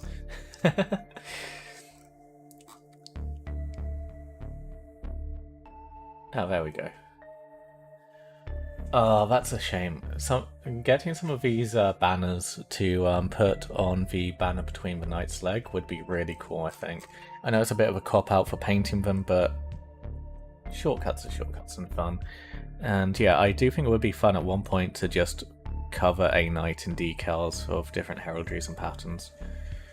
I'm using transfers to go very detailed, but for this one now, we're just going to work on just a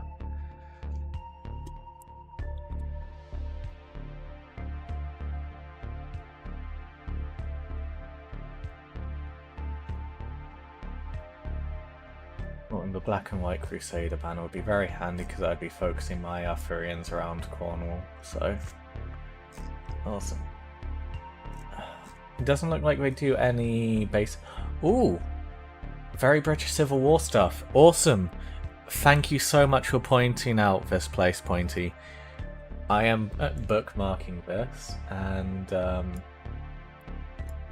yeah, that's really handy because I've also been wanting to get into a very British Civil War at some point as well.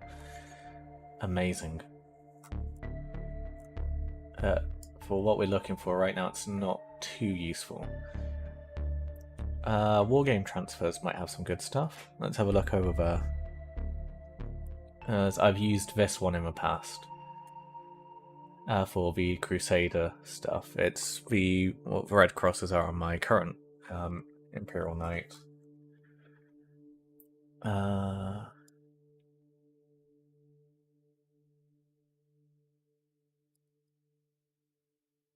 Have a look at some of the English designs.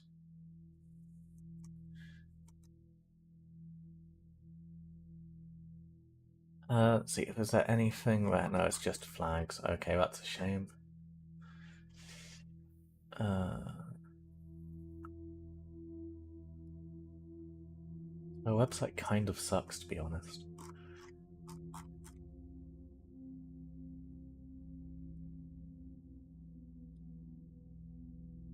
Yeah, at the moment I'm actually very, very close to being an affiliate on Twitch. So if you do have the option to watch on Twitch, please do, because at the moment I'm just on the average viewers slightly too low.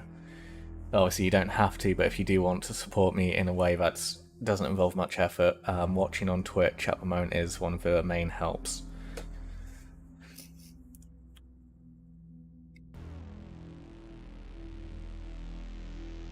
We'll give up on Fireforge for now.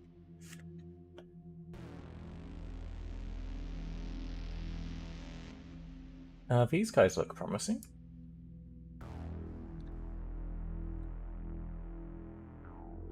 So yeah, a Pointy doing an incredible job of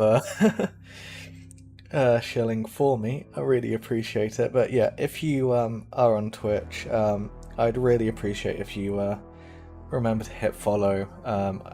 The content I'm doing right now, looking on web browser, is, I know, not the most interesting thing, but I do a lot of painting tutorials and stuff. Yesterday we spent the entire day pretty much using enamel paints and oil paints and teaching people how to use that. Yeah, if you're happy to and willing to do that, Pointy, that would be really greatly appreciated. Why is this website so awful? That's really frustrating. Okay, we'll look on the web browser. So we wanted to go for a cat design, or a lion of some kind. Oh, let's see. We can find... And yeah, I'm very lucky in my current situation to have support from some amazing Warhammer content creators. 40k Theories and Chapter Master Varric have actually been incredibly helpful in helping me get going.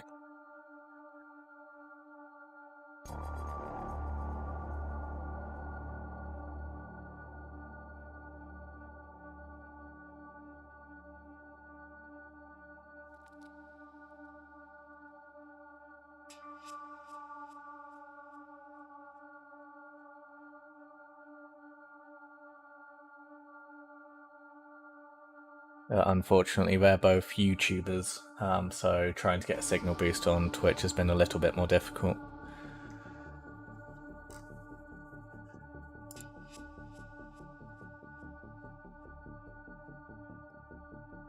I think it is just going to have to be the Mighty Brush Lion transfers, isn't it?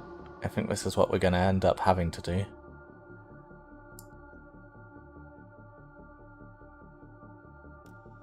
And yeah, the gold and the white will help, so the white will put that on black. Yeah, I really hope it does, because I really enjoy being here streaming for you guys and hanging out and talking Warhammer and history. And Imperial Knights help me do both massively, so yeah. Right, what we're going to do is we're going to find a PNG of a Celestial Lion symbol for now.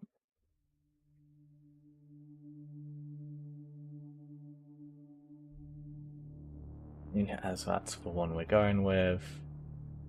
Awesome, someone's made a vector of it. This is for personal use. So right, we'll quick save as SVG. Awesome. Okay, and then we'll come in here and we'll place it.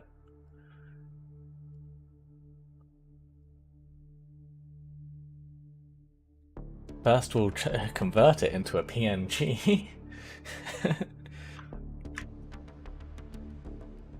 Using a free tool.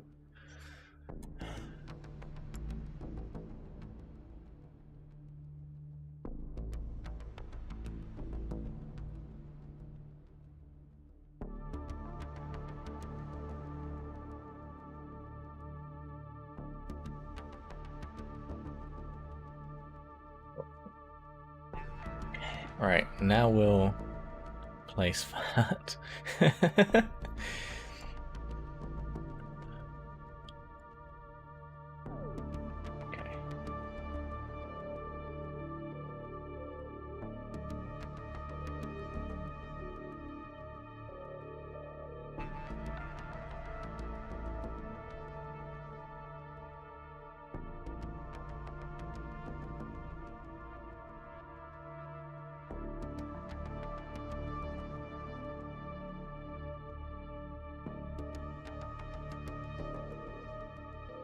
We'll place it again because I messed up the sizing.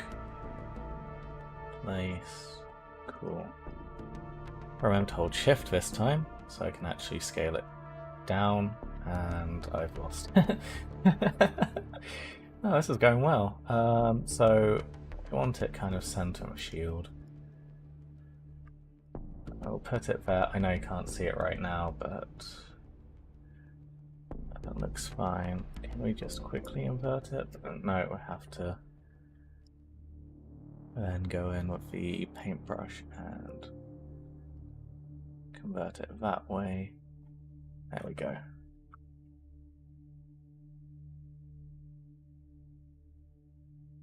And actually what we'll do is we'll step backwards because I missed it. There we go.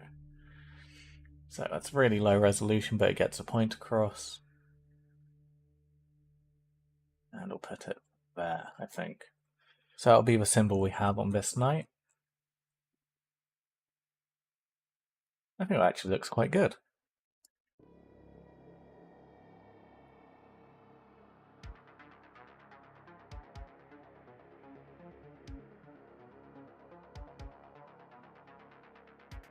And then what we'll do is we'll have...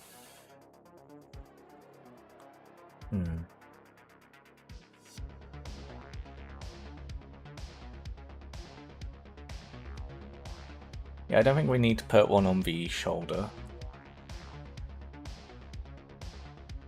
Oh, and what we will do actually is... I think it's that one. Yeah. Edit. Step backwards. Oops. No, we don't need that. Edit. Step backwards. Is we will copy that, duplicate this layer.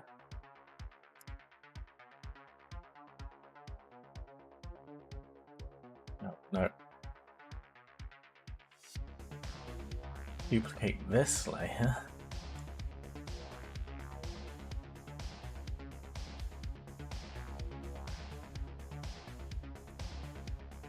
So this is, I guess, a brief moment to talk about the importance of naming your layers. God damn it.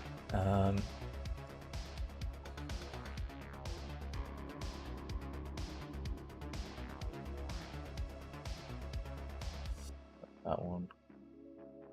Ah, there we go. this is one we want. Yeah, cool. So what we'll do is we'll duplicate the layer, move it across, and then we want to rotate.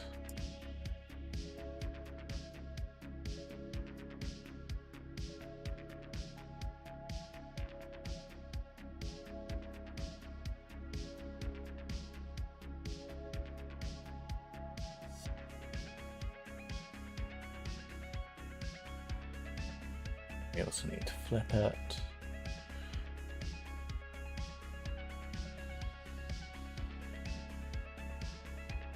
There we go, that's much better.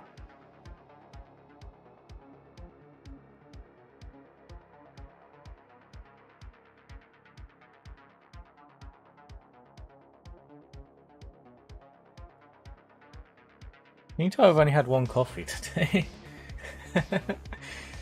And then we need to apply.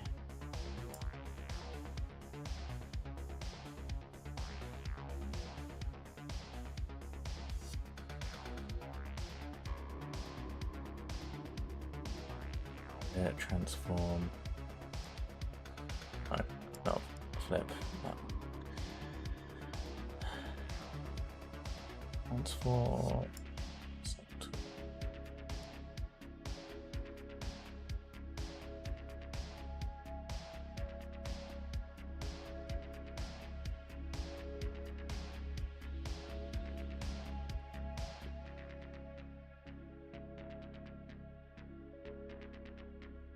So, guys, do we do the stripes on the legs, or should we leave them white, or should we paint them black? What do you guys think?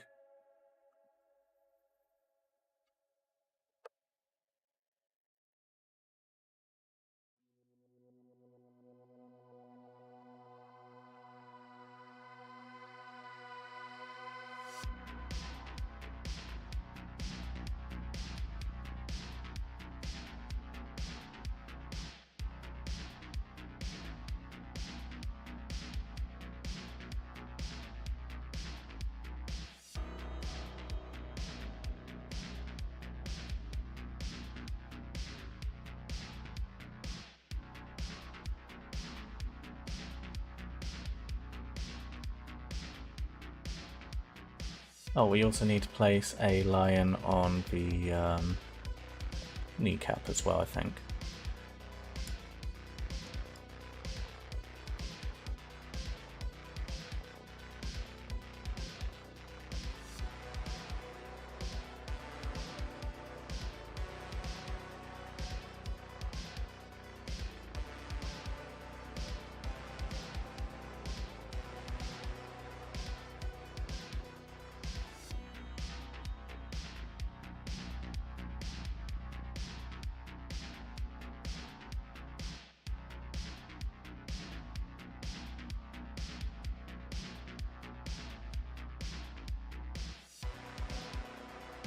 I say white legs for weathering opportunity. Yeah.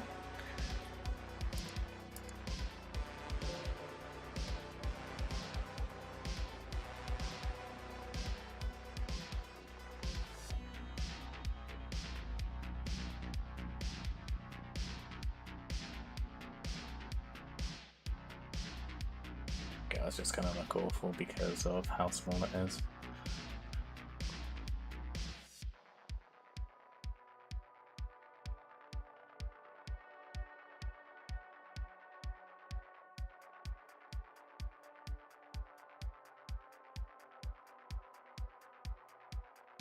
I feel like there needs to be a diagonal stripe on... Oh no, this one doesn't even have a chainsword, so I don't need to worry about that. Should we do one of the shields on the guns white and one black, or should we try and add a pattern to them?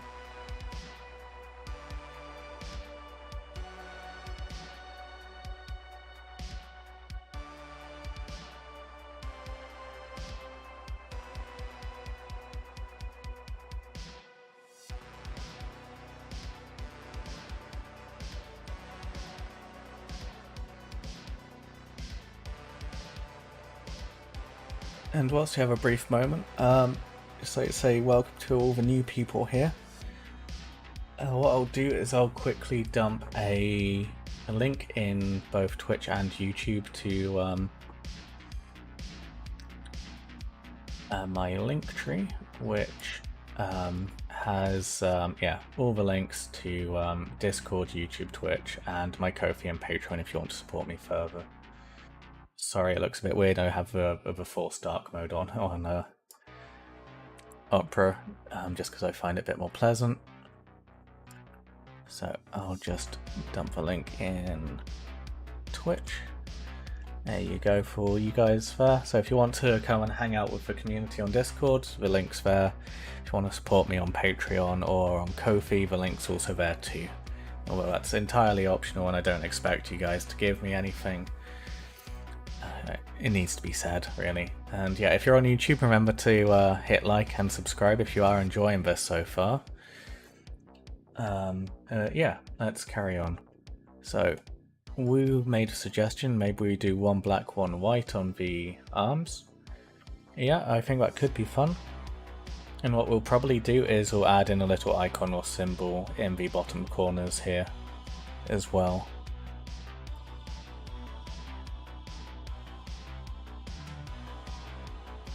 And what about the upper legs here? Should we perhaps do something with this section here? We could just do something as simple as let's just get a near black. We could do something as simple as that.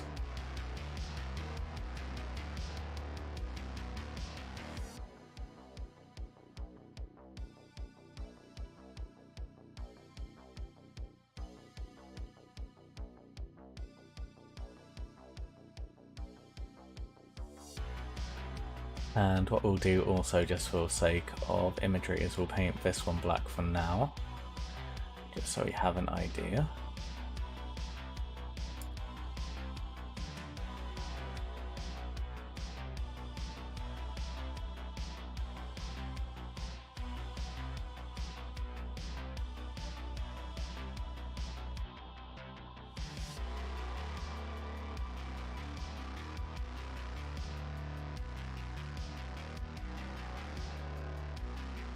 Alright, I forgot to put a link in the YouTube as well.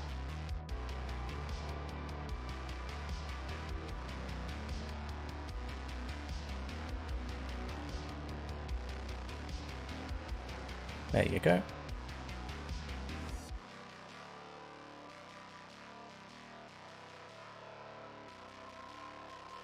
And this music just feels a bit too aggressive at the moment. Right, so let's just change it for something a bit more chill and relaxing. There we go. Okay.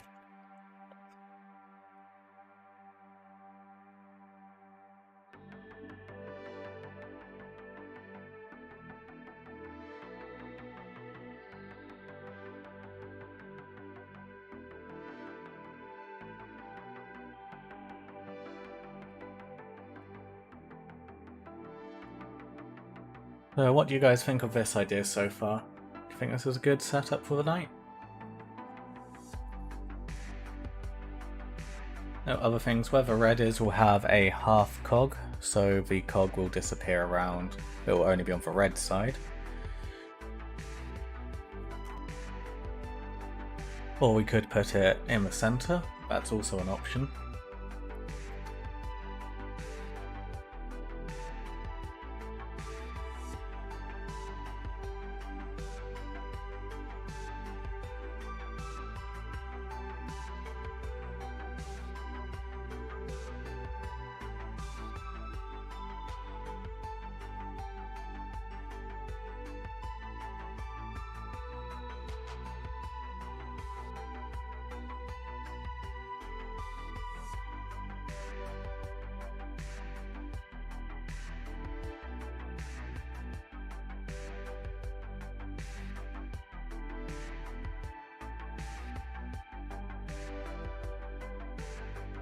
So what's the heraldic significance of the colour symbols here? Sorry if answering that means rehashing some info earlier in the stream, just ignore. No, I'm happy to repeat. So the only things here of importance in the heraldry for Imperial Knights in this instance is the gold and the red. So the overall house colours are white and black. This is just what chat decided and a couple of marble racers decided we should do. But the red is used to symbolise that this is a knight loyal to the Mechanicum. And the gold is the personal colours of this particular knight, as this knight was originally destined for House Seret, if you remember that one, which is the golden house. So we're keeping the gold colour. And the lion is a symbol which was used for House Seret and coincidentally just happens to be I guess the icon of the most generous person in chat at the moment, which is Hamish. And, well, Hamish's cat.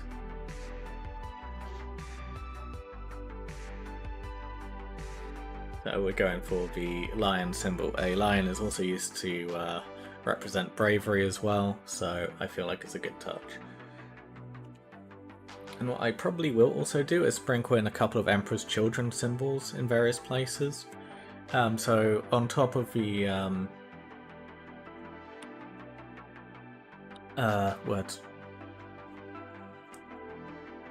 So on top of the lion symbol, which is his personal crest, Imperial Knights will also often have a lot of other symbols on. So we'll have the cog of the Mechanicum on here as well.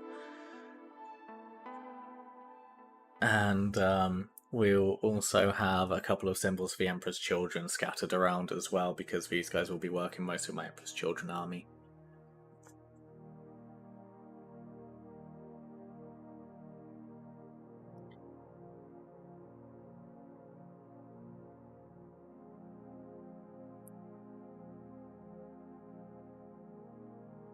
And yeah, Emperor's Children symbol, a bit of an F or whatever. Yes and no, I guess. As yeah, this knight was destined to be a House Seret knight from my old homebrew project, but we've well, since the Imperial Knights now have new rules in the Horus Heresy, I've chosen it as an opportunity to break away from House Blackstone and all of that homebrew stuff, and we're starting afresh. And dice, well, a couple of marble racers, and a wonderful community here decided that we're doing white and black as a colour scheme with red. So yeah, we're just trying to currently work out the colour scheme we're going to be putting on this particular knight, which I'm working on right now, which is a Knight Crusader. So each time we paint a knight, we're going to be going through this process of trying to choose patterns and designs to go on it, and then applying them.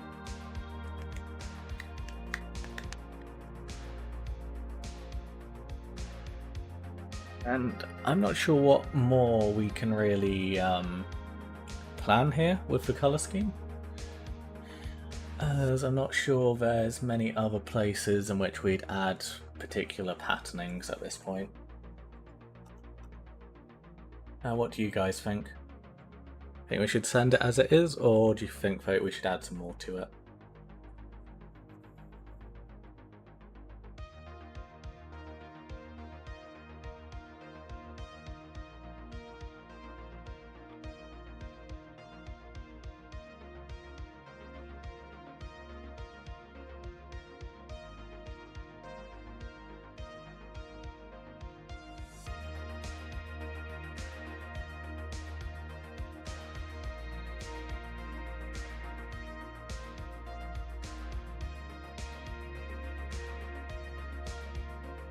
Okay, so the cat says send it. So that's one vote for sending it.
And I know there's more than you out there than just Hamish's cat. Come on. You guys must have an opinion.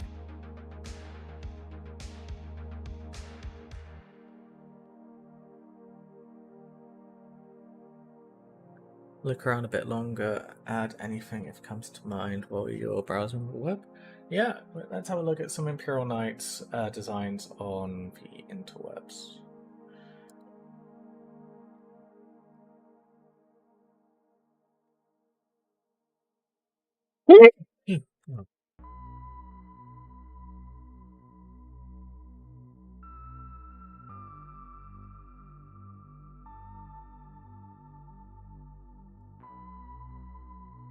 Well, that Three Blades a good one to reference. So he just has a sword and the quartered shield design. Canis Rex has his chains. So little battle details like this on the shoulder, I'm not going to bother putting onto the template because that's something we'll work out as and when.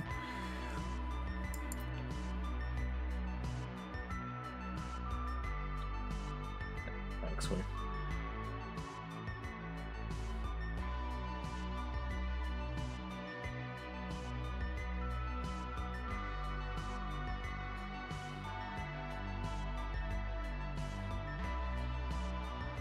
Oh, there's Duncan's House Griffin.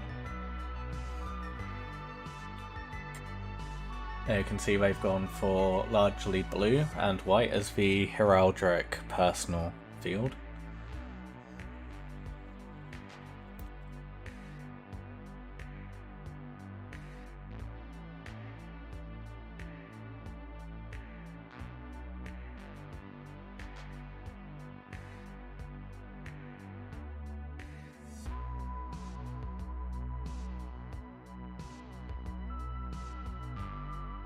Interesting use of Sanguinary Guard wings there.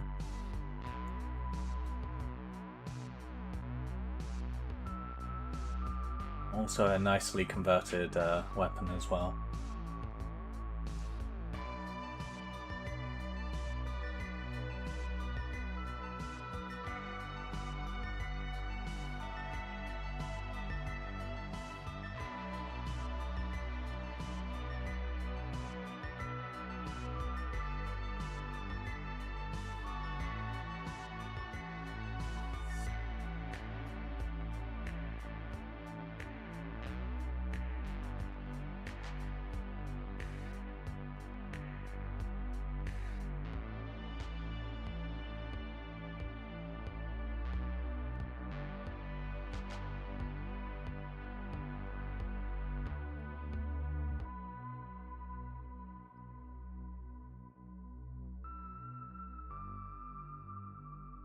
Yeah, there's not a whole lot many people really do with their Imperial Knights, generally.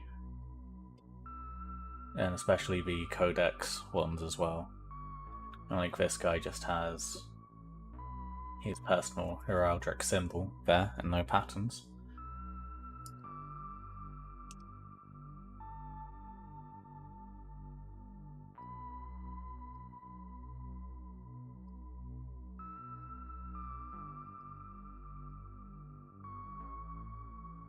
Yeah, that guy's quite plain and simple.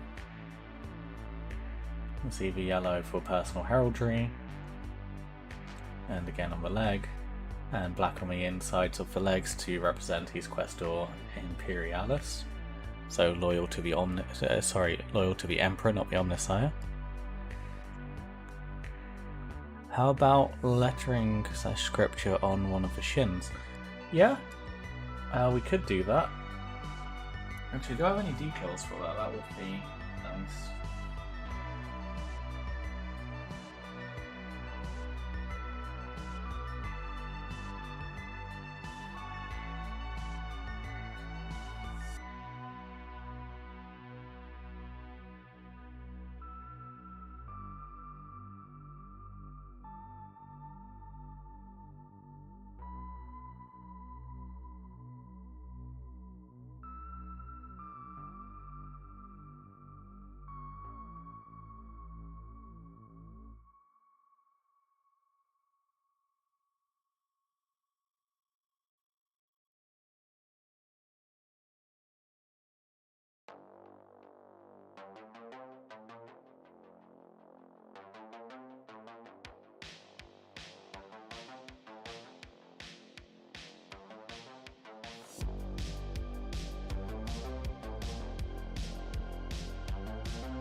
What we'll do is we'll go to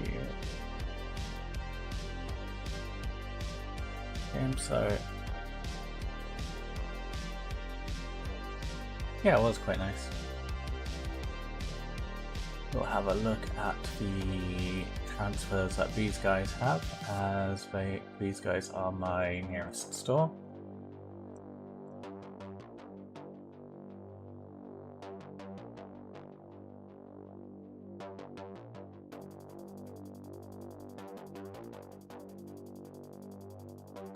I know I have some transfers, I saw them the other day.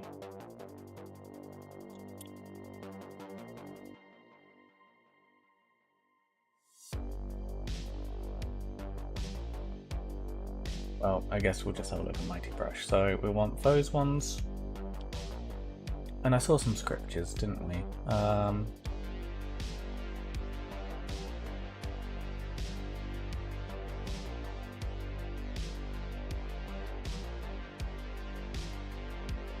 We could get the Knights Templar transfer sheet here and take the transfers from here.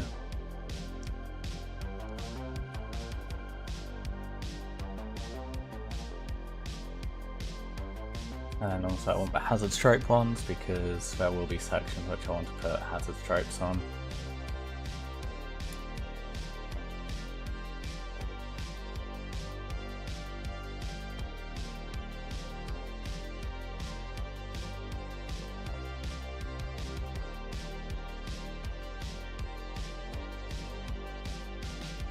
Okay, cool. What could be fun is, if we go back to it, what I want to do on some, at least, is to put some hazard stripes in places, again because we're a Mechanicum aligned house. I feel like it's only appropriate.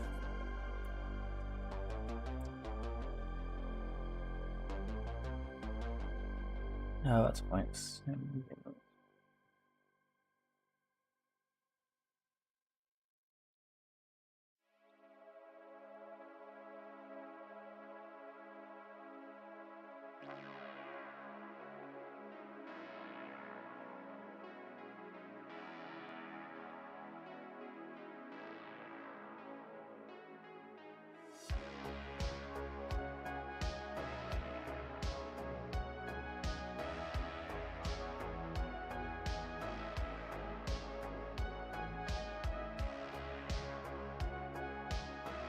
Hey Connor, welcome back.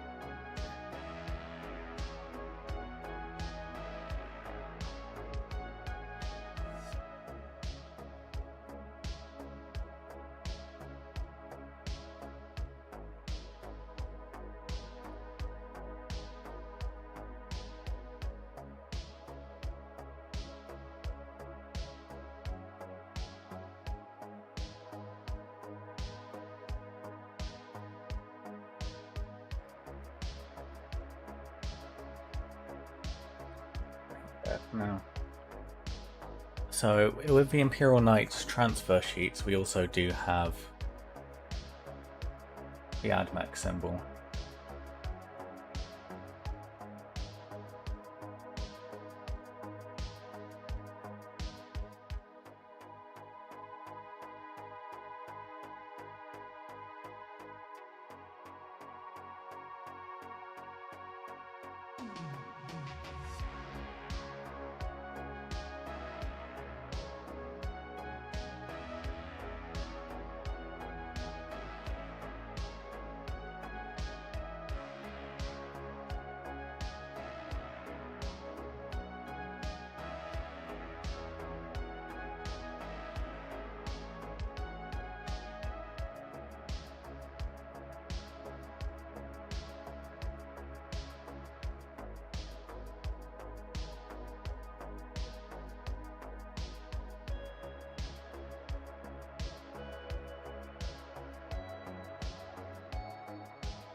Well, it's just this decal doesn't necessarily do the best job of demonstrating it, but we will have something like this.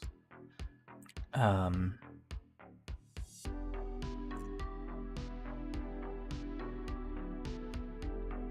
yeah, we'll just zoom out a second just so you can see the rest of it.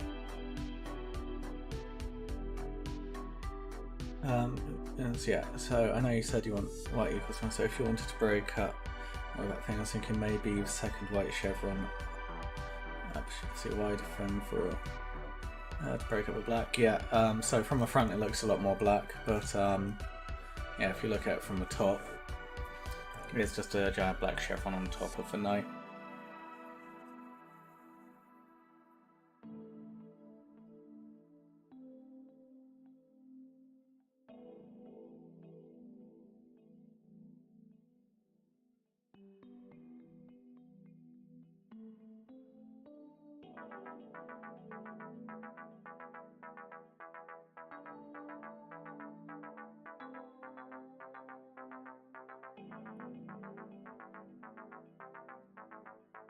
Also, this knight won't necessarily be a significantly authoritative figure in the knight household either.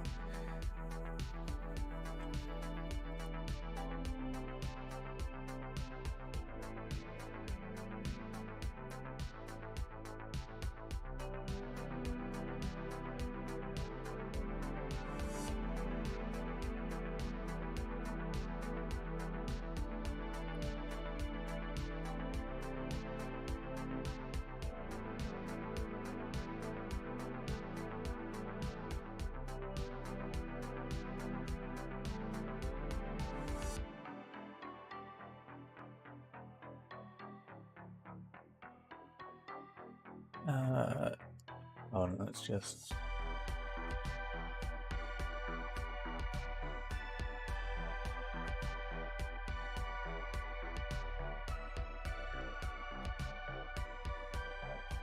So yeah, on the legs, we'll have this symbol down here, the Mechanicum symbols. And also probably on the shoulders as well.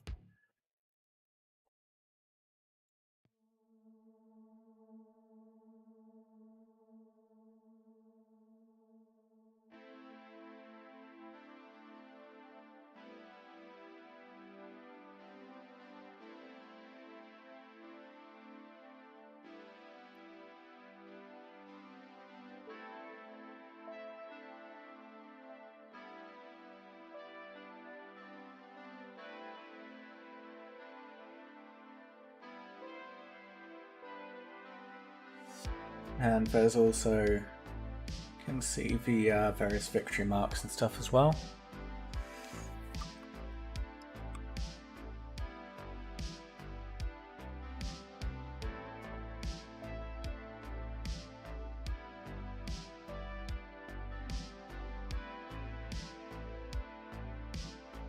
Why is that worse resolution? But yeah, we'll be using the victory markings and stuff here as well, all over the model.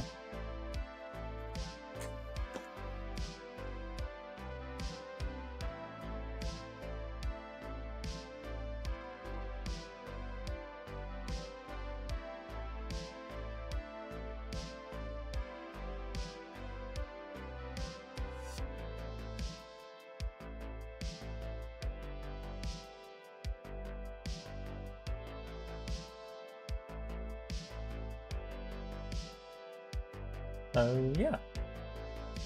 Do you think, in terms of like just blocking in colours and stuff, do you think there's much more we should add?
That's just occurred to me, I do seem to be missing one of the kneecaps, which is awkward.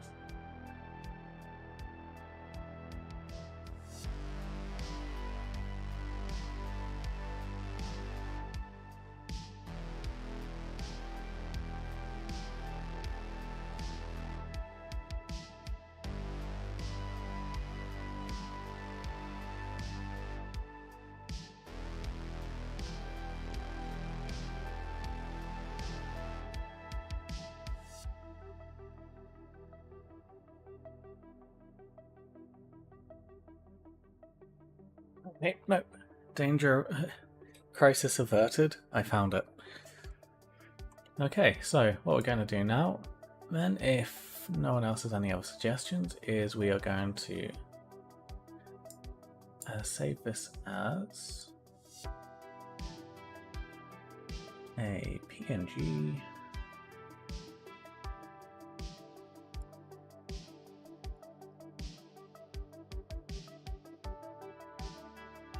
Parrot, I think that's how it's spelled.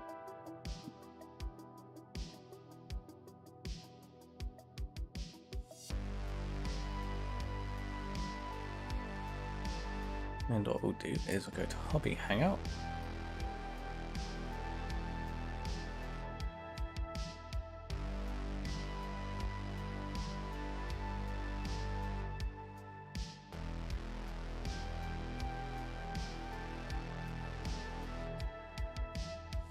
And as if by magic, boom, done. Okay, so that's the reference we got. And it's time to mask up the night and apply those colours.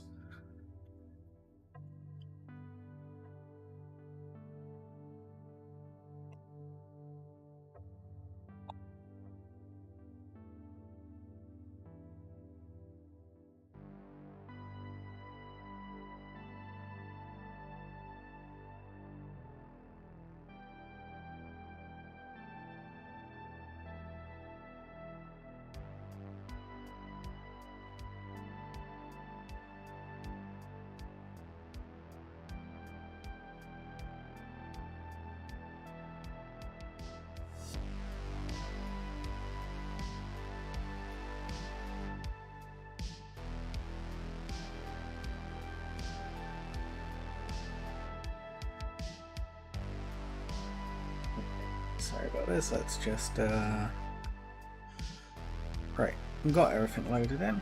Okay, cool.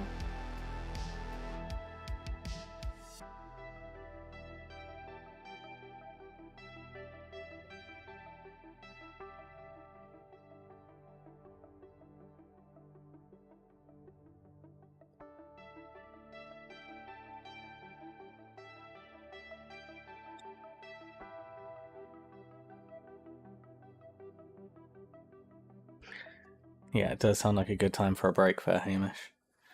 So, masking tape. One of the greatest creations ever made.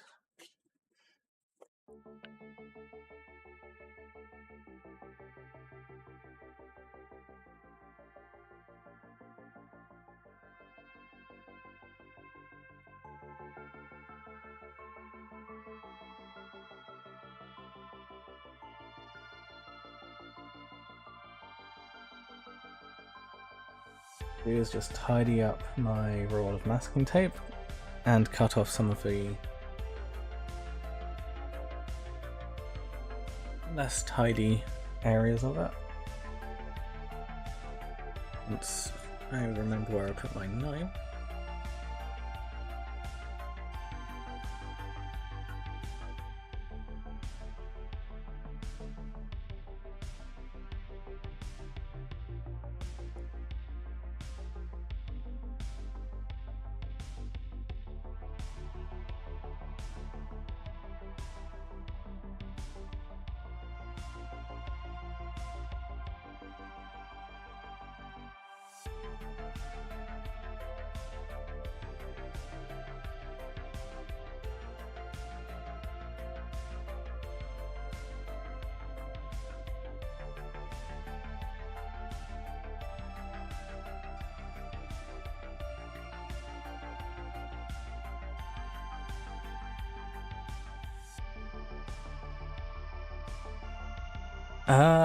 Honestly, Hamish, it's kind of the opposite. I'm not a massive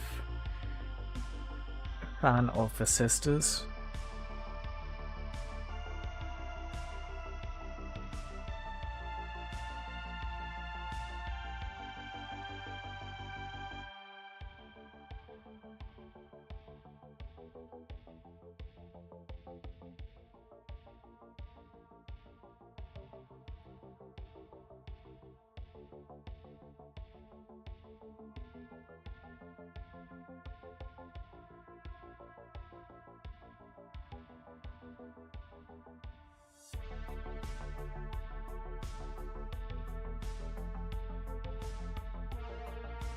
Yeah, this is really weird. I'm not sure where my knife is gone.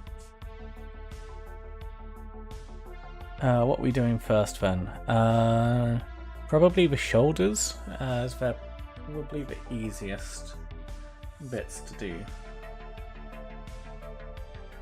Give me a moment, I'll be back very soon.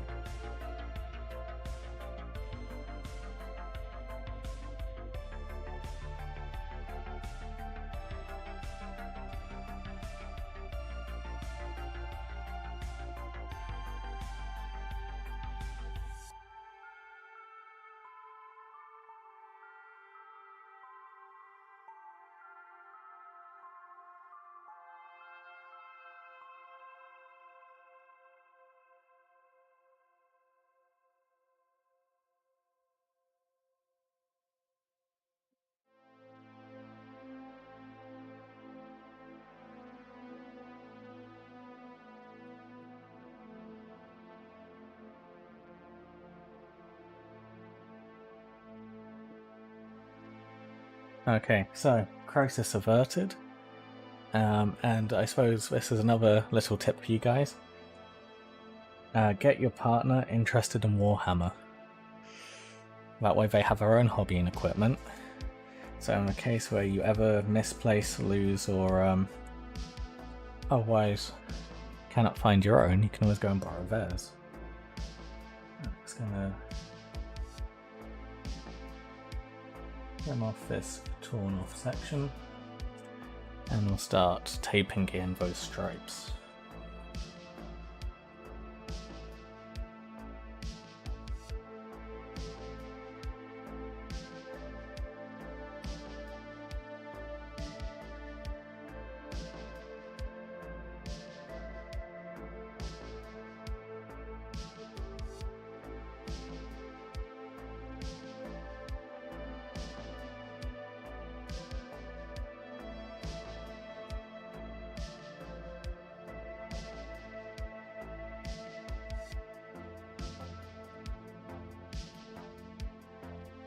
So the first stripe starts at the middle and goes down diagonally.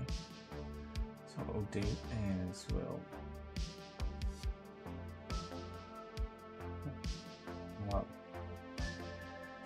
doing the same.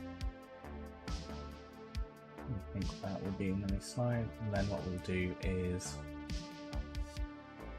then push it in.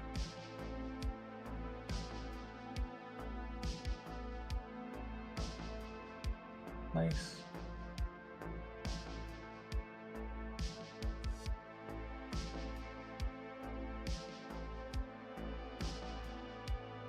Pressing it until the line on the inside where we're going to want the airbrush.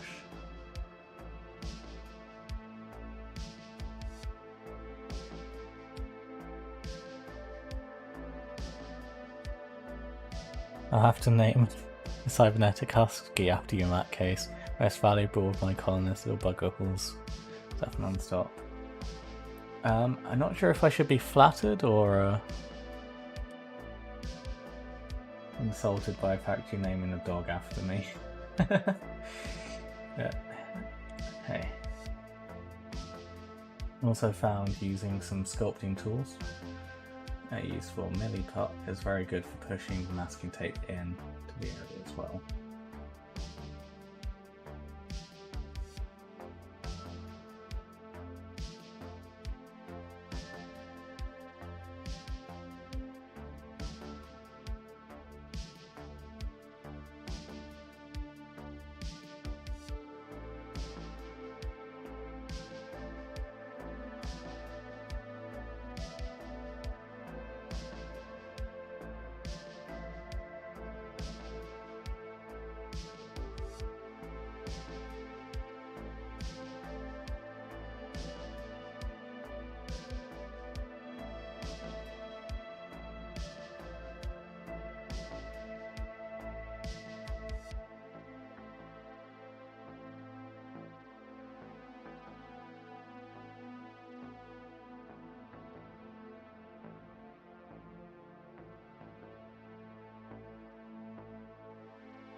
Taped as nicely as we can get. Right, and tuck the rest of the tape around just to keep it out of the way.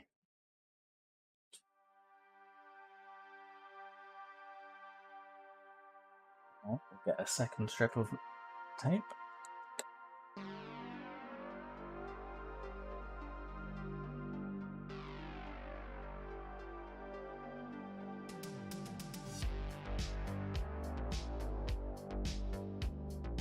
And following the design, we need to look over at the larger screen.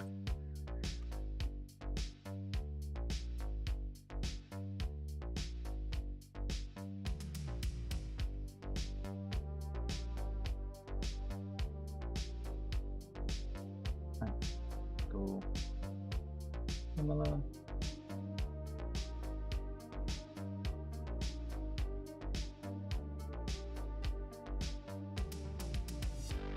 Looks like a similar angle to me. So now we'll start working the masking tape in around the details. Again.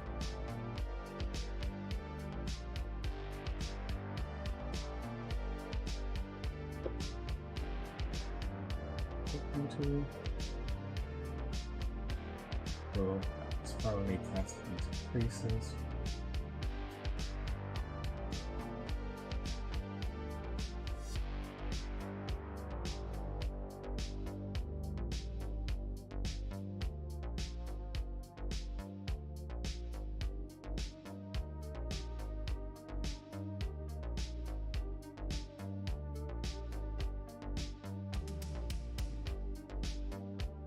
Complex scissors are going to run the knife along the gap there, so we can peel this away so that the tape will stick a bit nicer.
We aim here, make sure that the line we want is neatly defined. We're using this masking tape here.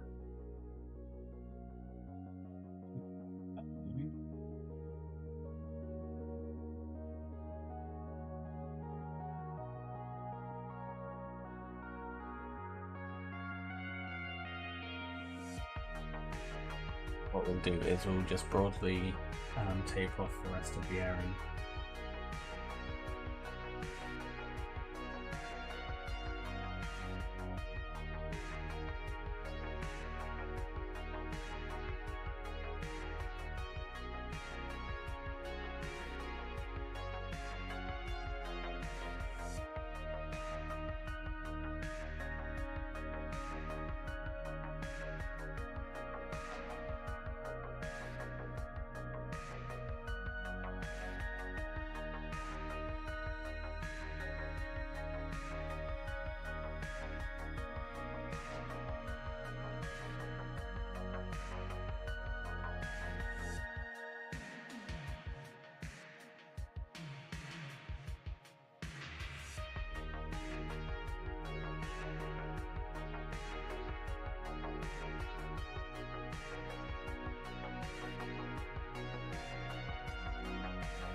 too worried about going over the fleur-de-lis or the trim when it comes to painting this black, as it's very easy to just go over with the brush again.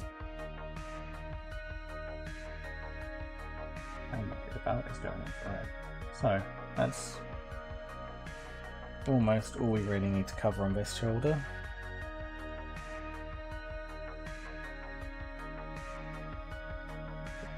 Yes, because there's a little bit of gold there, is just another layer of tape over that area, just to make sure it's nicely protected.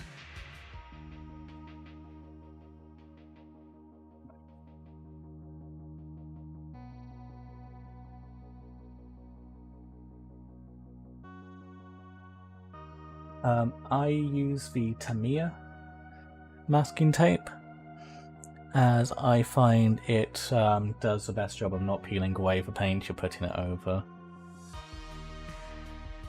And yeah, it's very nice to work with because it has a nice gummy finish to it. It doesn't feel at all like regular masking tape. For the sake of completeness, let's also tape off the last bit of that shoulder as well, just to make sure we definitely don't get anything on that red. So I'll be very lazy with that one.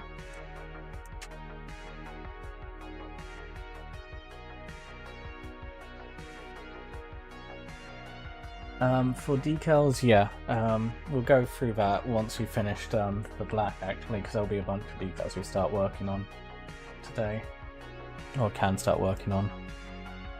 But I'd highly recommend you buy Micro Sol and Micro Set paint.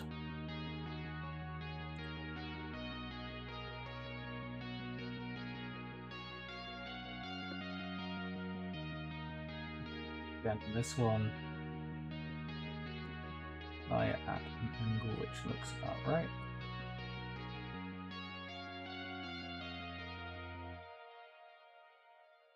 We're using the other shoulder pad as a reference here. So we use our nail to dig in and set the line there. I'm going to focus on making sure that inside line where the paint is going to be is accurate. Use our nails again. Let's use a sculpting tool to make sure that it's nicely placed in. And then again, we're going to use a knife, cut into where that crease is, peel away the tape, make sure that there's no pressure pulling the tape up from that crease, and again the same here.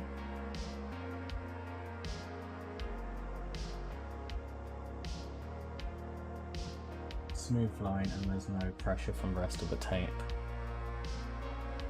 or decal.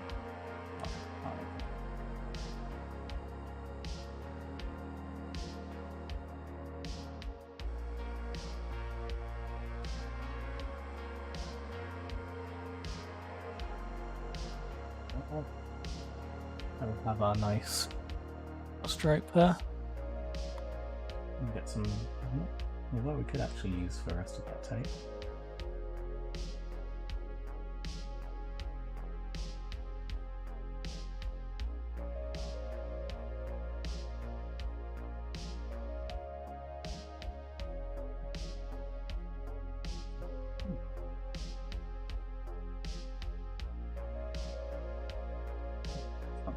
Something fine in there. Feel for this.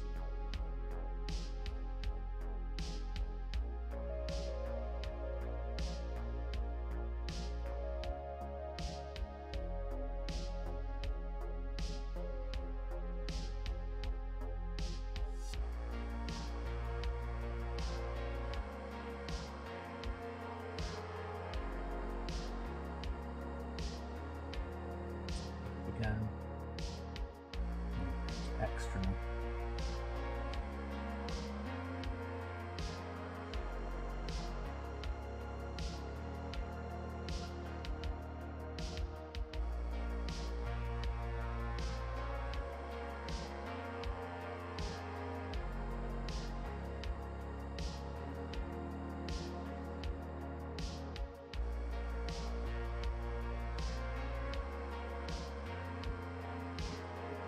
That's for now.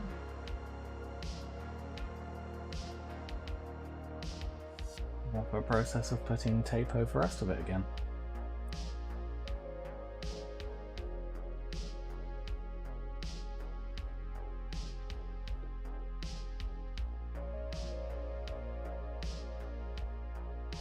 Not personally too worried about it going over red.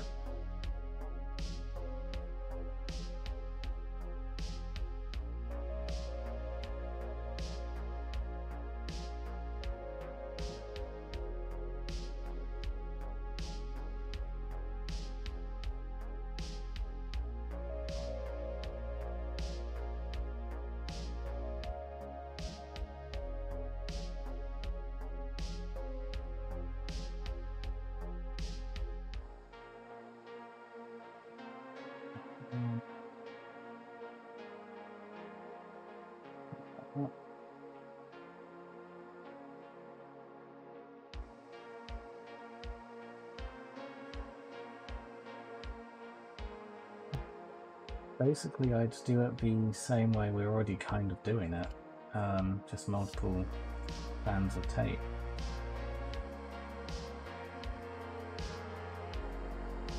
Yeah, one of the other reasons why I really like the Tamiya tape is it is quite reusable. I know some people out there use it as a way to make templates for, well, stencils for airbrushing in a more permanent manner. That seems to work quite well for that.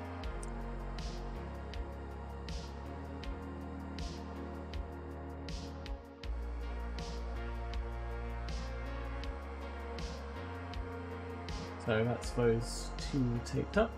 Oh, hang on, wait, no, we missed a bit.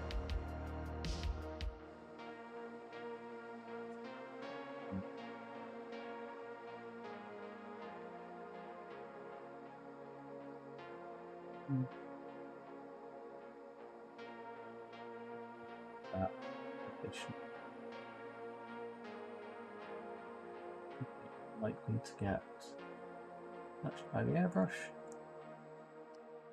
We'll check on it once we actually get around to painting.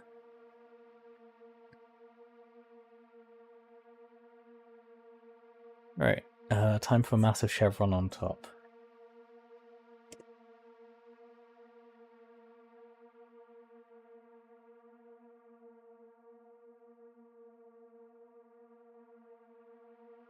Yeah, so Tamiya masking tape is what I personally choose to use.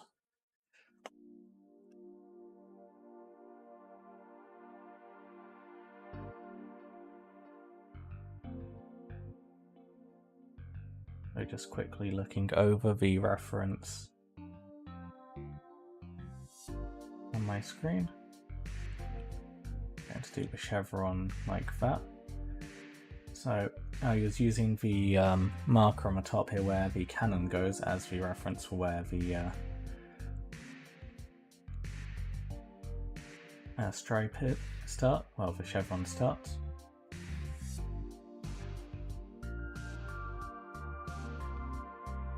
And thankfully this is a relatively nice flat area, so I don't really need to do too much here. I'm just going to wrap that around on the inside.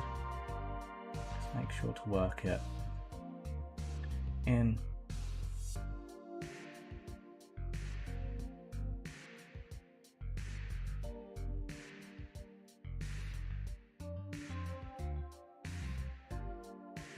Same on the other side.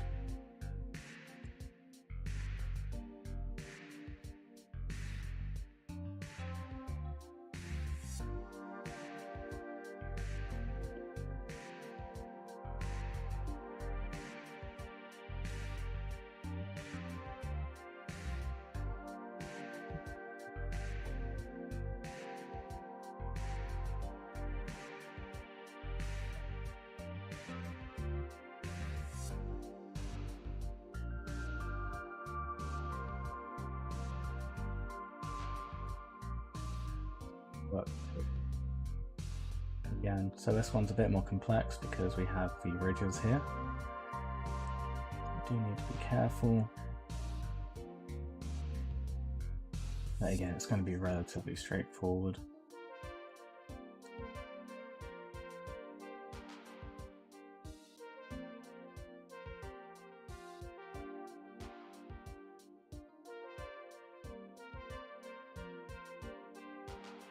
I'll run a nail in there to make sure it definitely sits into that gap. Okay, and now for a more complex bit, this is again where hazard stripes kind of come into play.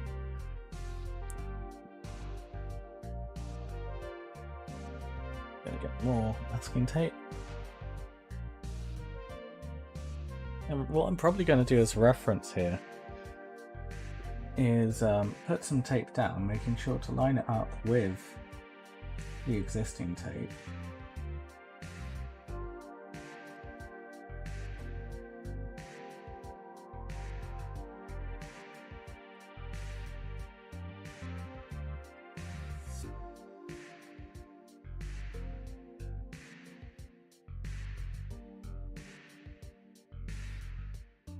Right.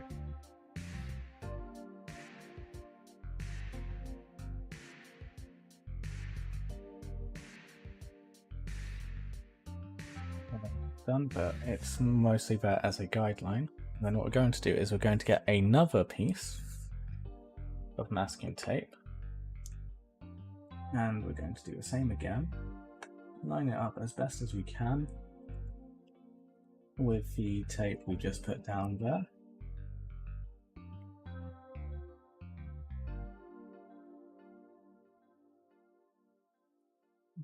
Work this bit in because this one's a lot more important.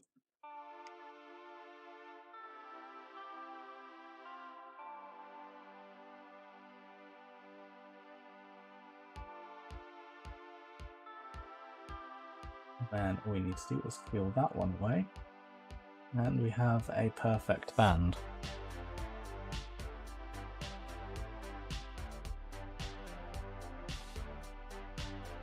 And that's basically how you would do hazard stripes, Hamish. I would personally recommend getting some thinner masking tape and doing that continuously. And we're not going to waste this either. We're again going to reuse this to work out the spacing, like so. Place that down. We're then going to get a small, another piece. Can use this stuff here. Line that up with tape we use as a reference.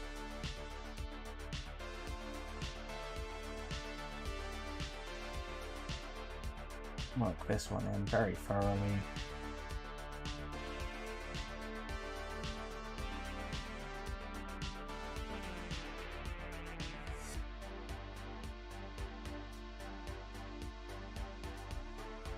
Move that away. And all we need to do now is run this away.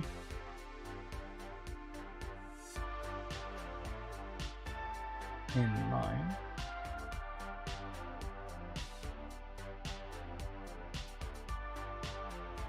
Yeah, so we can just run the knife blade down.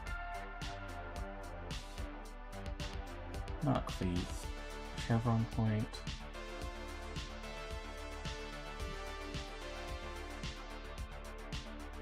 Put this away.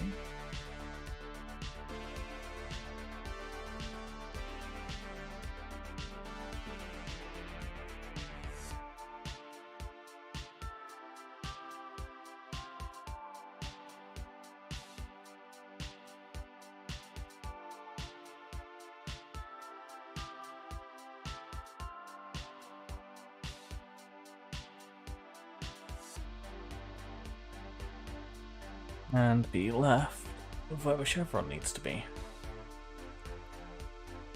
And also, if you were to carry on down the stripe, you've already got the point started down here as well. And you can just carry on doing that all the way up the model.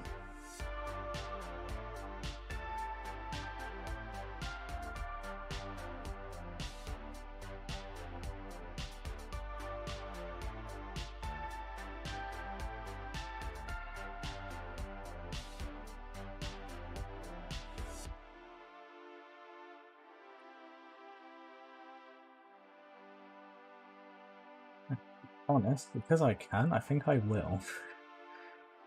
So, yeah, what we'll do again is we'll line that up.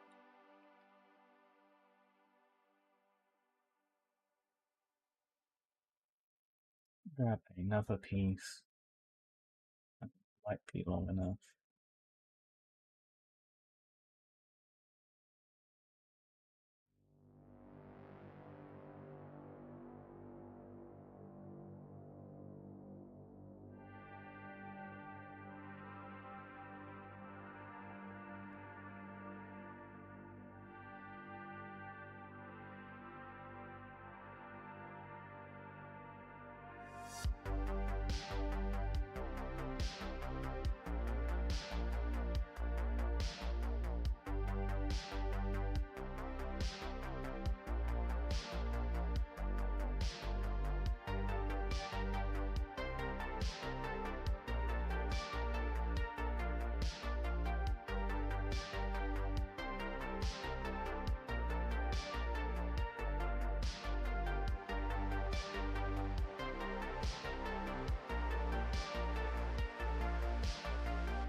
We do need to work out the point again here.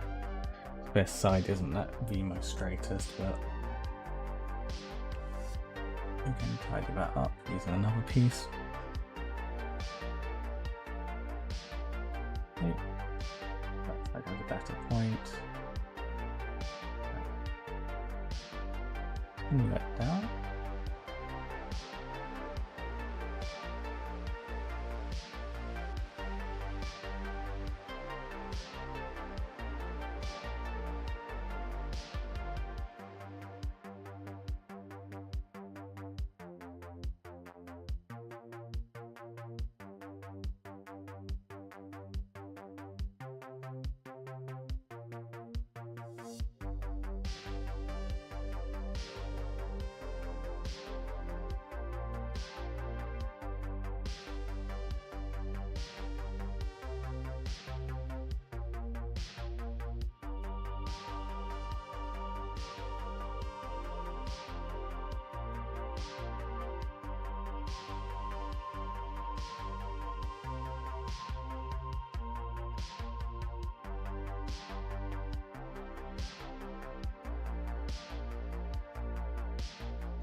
No, not being too talkative, I need to make sure I get this right. So.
That's the mess with that point sorted. It doesn't matter if we have tape over here. What we now need to do is work on the areas around the little vents on top. Push the tape in to the creases.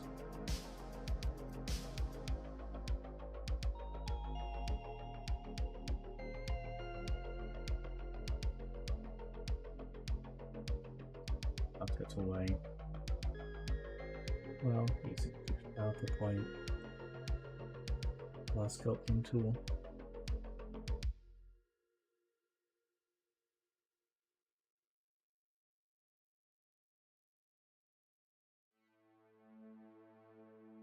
Recap, we are doing this so we can relieve the tension on the masking tape on the armor panels. So they adhere better and aren't being pulled up in those creases.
Tape into the areas.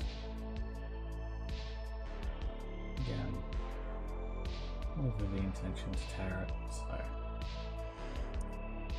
we switch to a sharper side of this hobbying tool so we can tear it away.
We always isn't nice to tidy this up because there's a couple of layers here. I'll green a bit.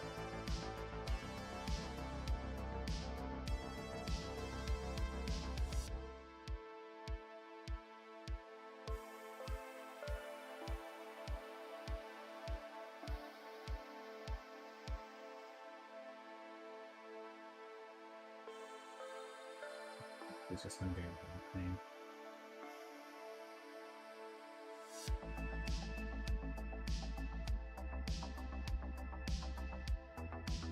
What I think I might do is I'll do this back section fresh.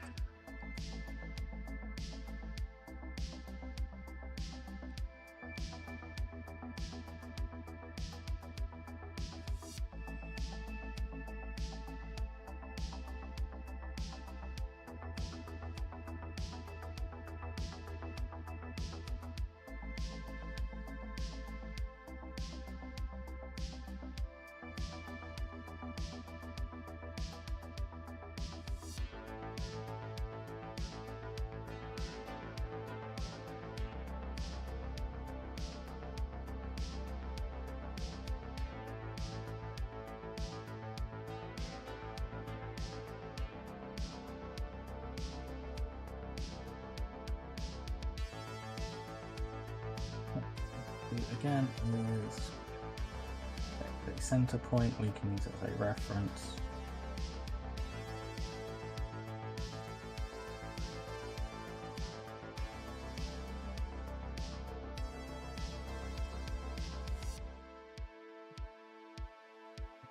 I'll do this one.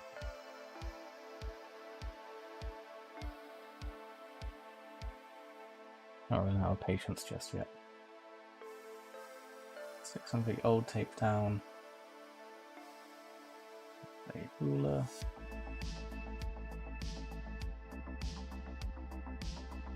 And stick fresh stuff over.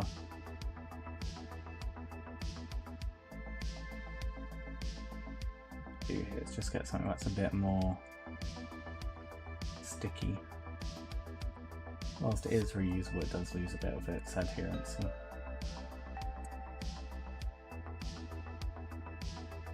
Again, we'll work that into the lines here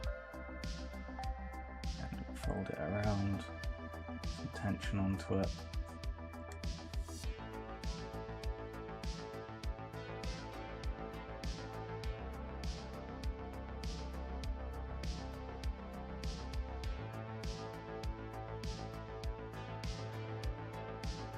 Now I'm in a position where I can talk a bit more. What are you guys up to?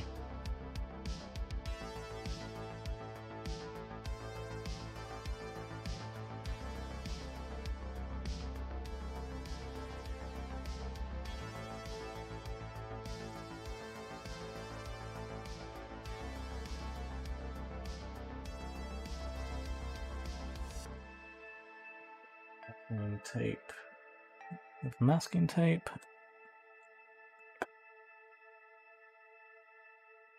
Fresh tape.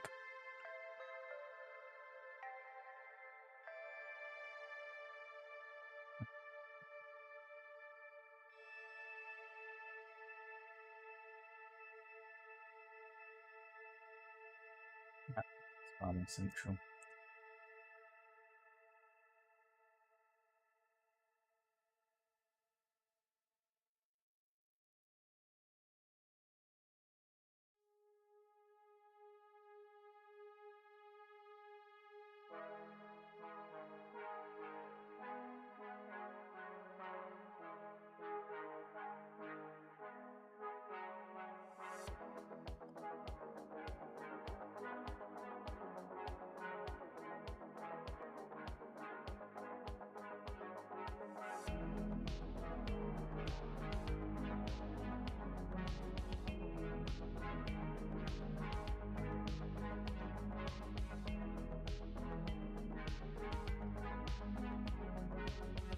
I'm assuming you're playing a 40k mod, Van Hamish.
Yeah, no. I think I've told you this before. I haven't really played it. I've only really seen people play it.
Hopefully that taped up. That means final things to tape are the, although we could just brush paint the last bits.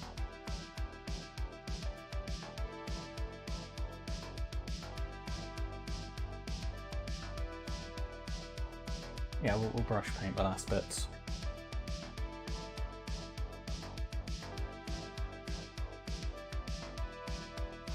So I guess time for airbrushing.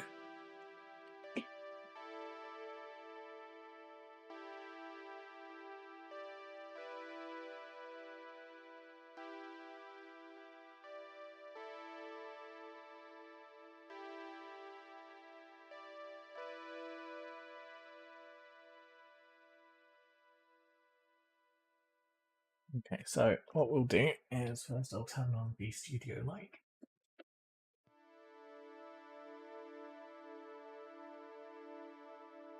And we'll get to airbrushing.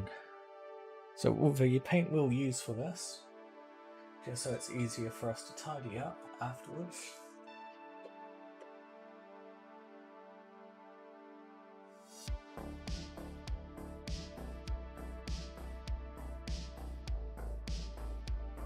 Once I find it,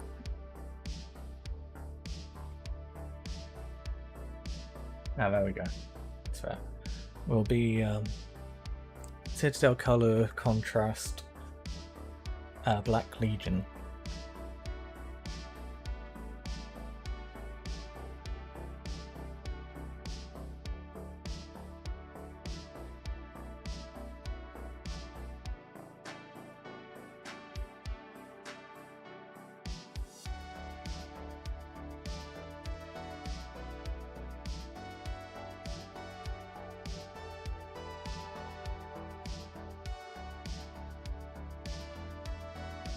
I'll load up the airbrush with it.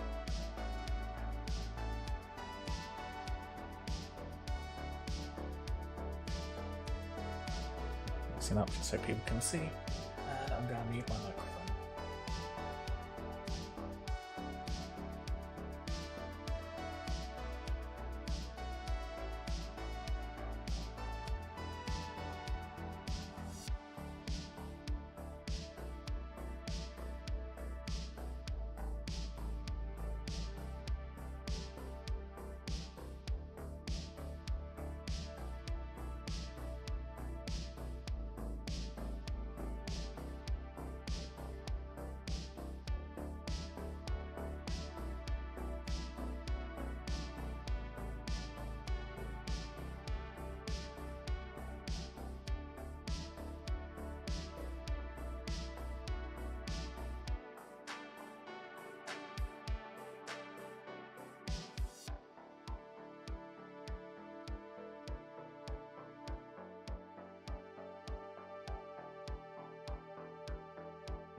Righty, and now all we need to do is just wait for it to dry for a bit. So yeah, that's Citadel Black Legion contrast paint through the airbrush. And it goes through really well. It's basically designed for an airbrush, I think, at this point.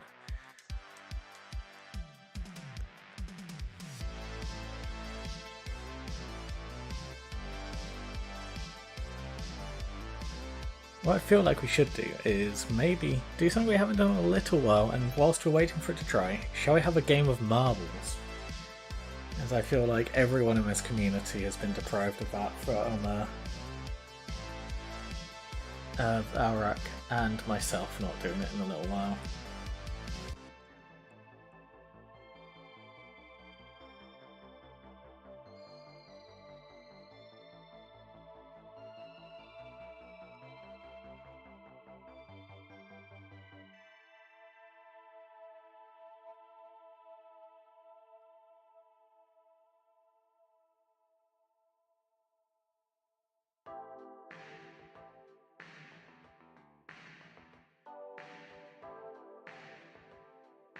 And what I'm thinking of doing for marbles, let's just look at me so professional, is for the race, what we'll do is we'll put in a bunch of planet names for the Horus Heresy. Yes, Connor, marbles. And what we'll do is, we'll put in some names and stuff, and we'll use for marbles to generate a backstory for this night, okay? So firstly, let's work out a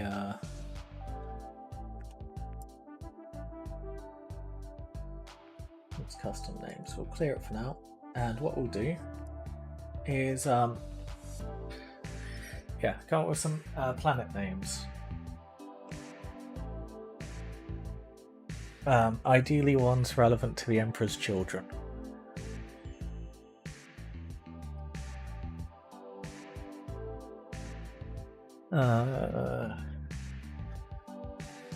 Fulgrim was at Triumph, wasn't he? I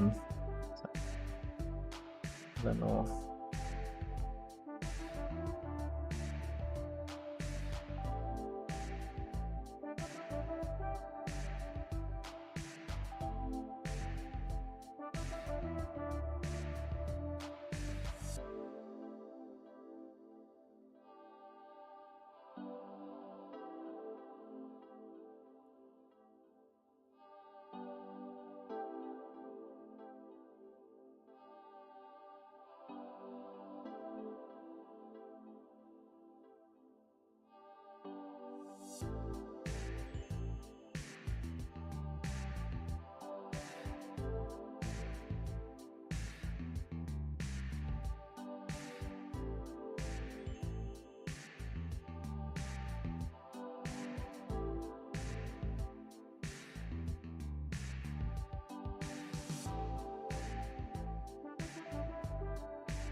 Actually, no, I think the first race we do should be a bit more simple than this.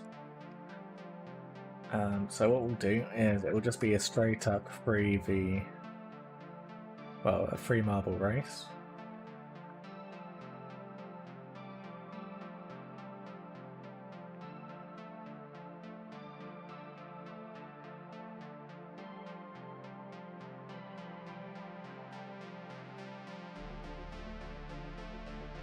So, firstly, let's work out who is this knight famous for working for of the 3 armies I collect. Imperial Army, Emperor's Children, and Alpha Legion. Oh, actually, no, let's add in the Mechanicum as well.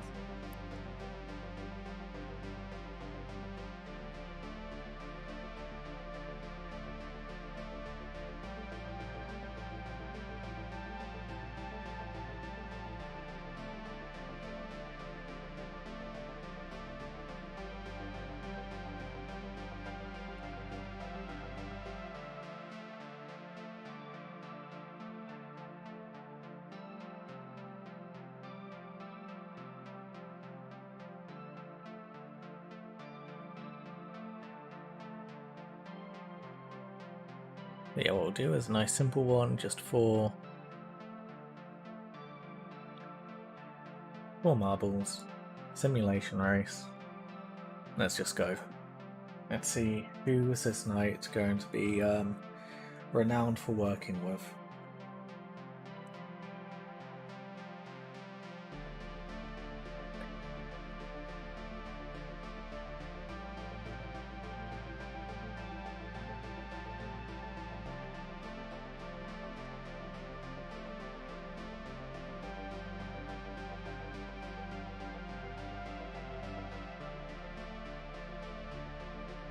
Basically just using this as a glorified 8-ball machine.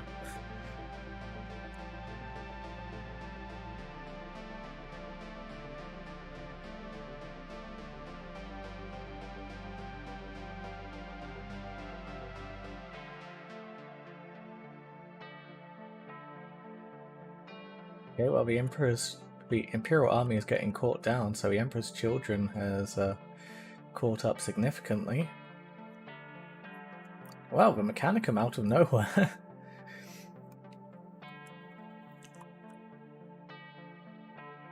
And Mechanicum's fallen. The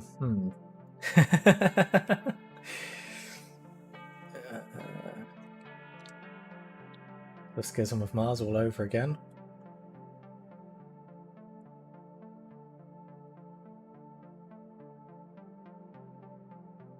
So again, the Imperial armies...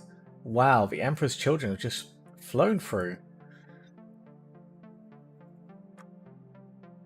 That was a surprise. The Alpha Legion have also fallen, so it's a race between the Emperor's Children and the Imperial Army. Who is this knight particularly going to have battle honours for working with?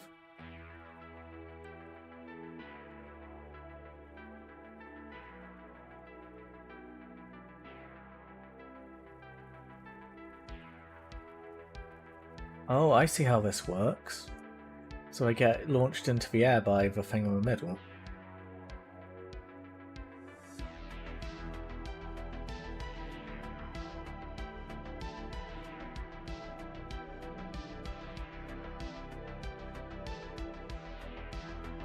So, we'll fit. Eventually.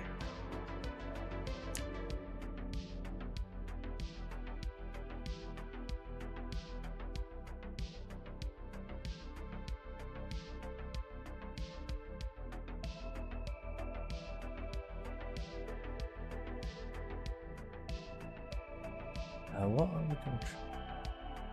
Oh, the Imperial Army just got launched. Okay, the Imperial Army is through. They just need to go down the hole first. And yeah, it looks like it'll be the Imperial Army that this knight works with, unless the Imperial Army mess it up on the final hurdle. Okay, the Imperial Army it is. Okay.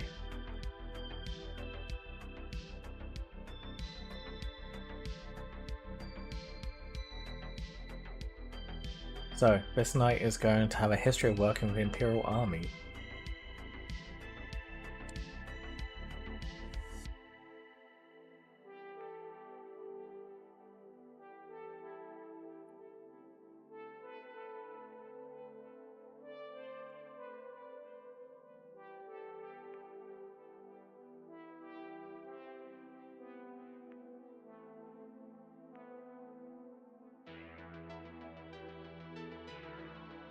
Okay, next thing.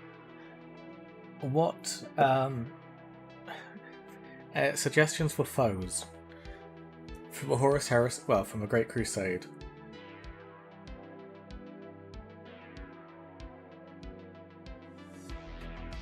So orcs, Eldar, humans, the Interax, Diasporax, whatever.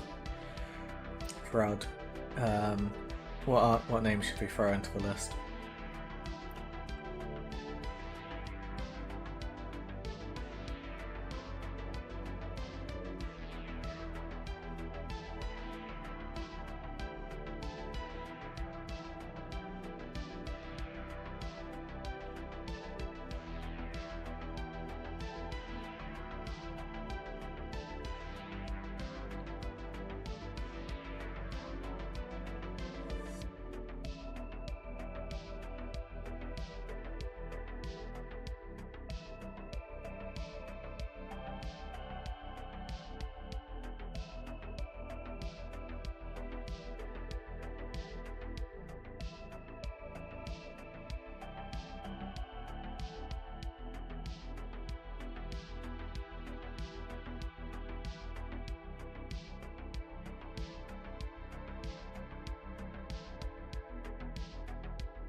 Yeah, I'll start filling them out.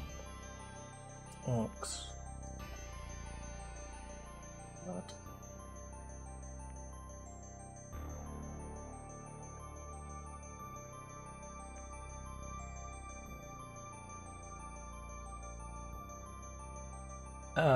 So we're trying to just come up with a backstory for the knight. So he's this particular knight is renowned or known for his work alongside the Imperial Army. We're just trying to work out, like, in a battle of significance, what was his foe?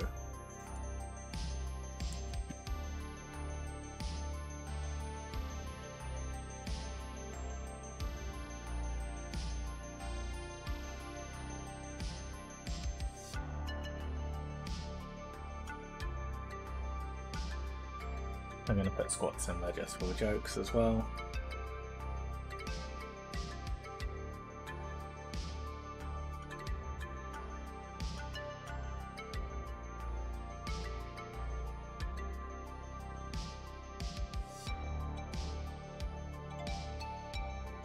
Oh, this is so Great Crusade era, so not fighting against the Imperial Army.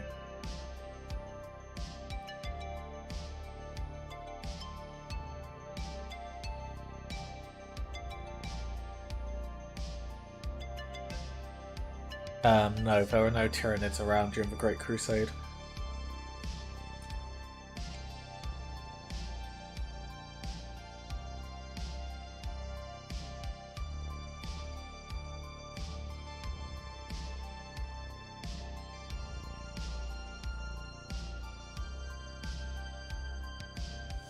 Honestly, I can't really think of any other things we could put in other than these.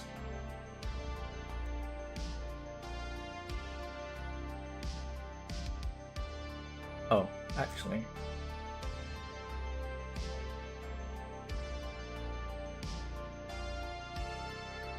There we go.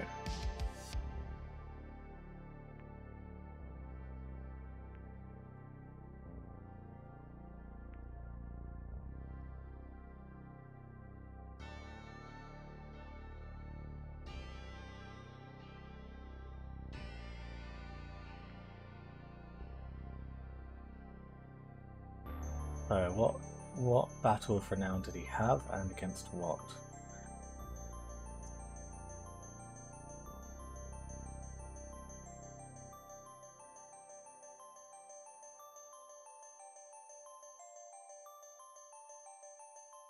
Also, mega heresy up front with the Hrud and the AI.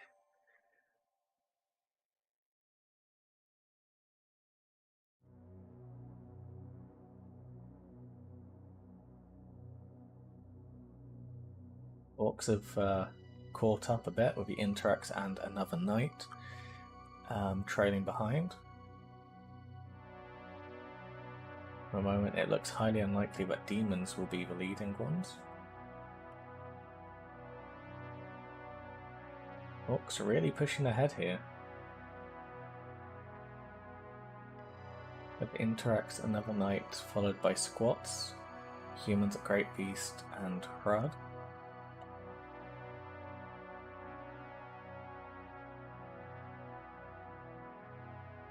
The Interax and another Knight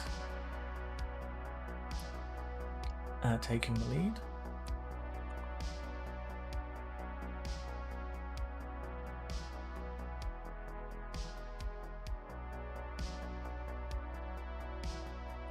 Although again,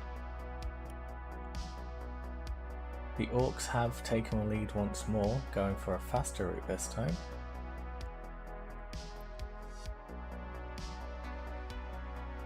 Well, the Squats are out of nowhere have shown up. And blasted through, with another Knight and the Interax being not too far behind.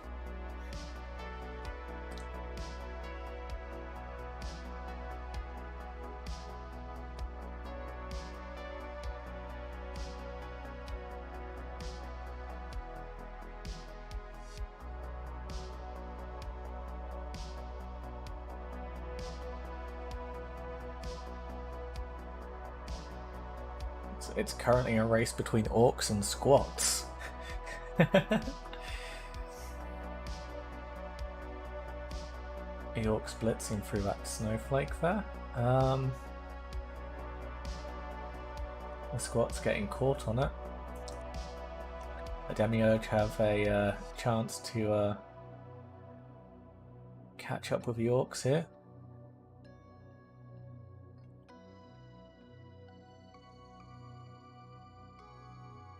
Oh, humans. Wait, no. Oh, no.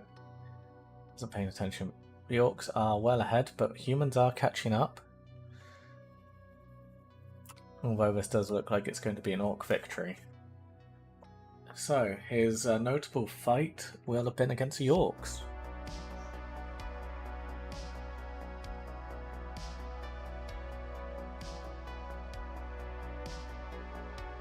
A graced beast has been slain.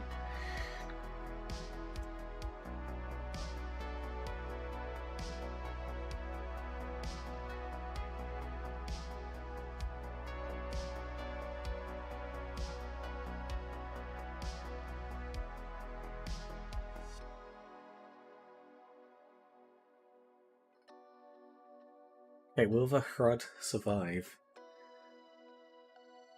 Or will they catch fire?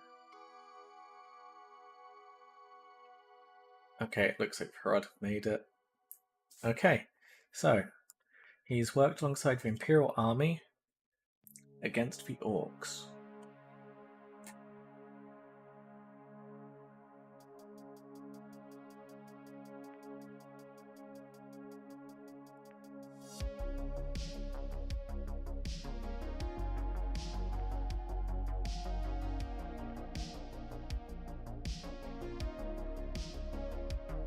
Although I'm not entirely sure what orc he would have fought. What's the name of the big orc units? For those who do know their orcs. Let's put a war boss just because. A Squigoth is massive, isn't it?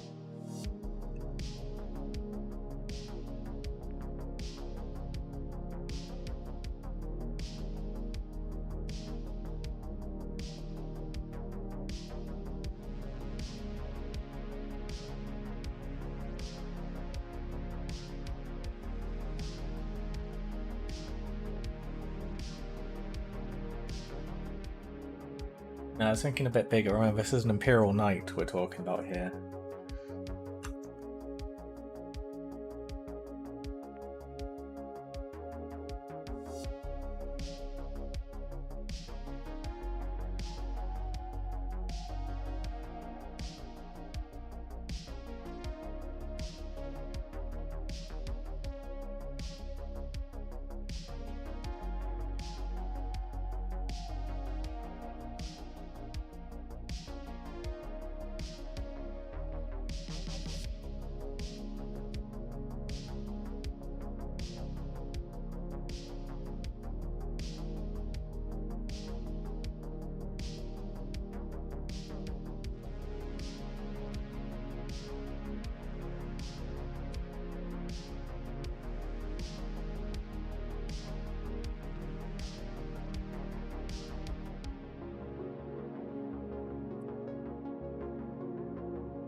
Apparently that's, I think, an Orchiosaurus.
I'll throw that option in as well. Okay, so 8 options. So standard, random, 8 in simulation. Right, let's go.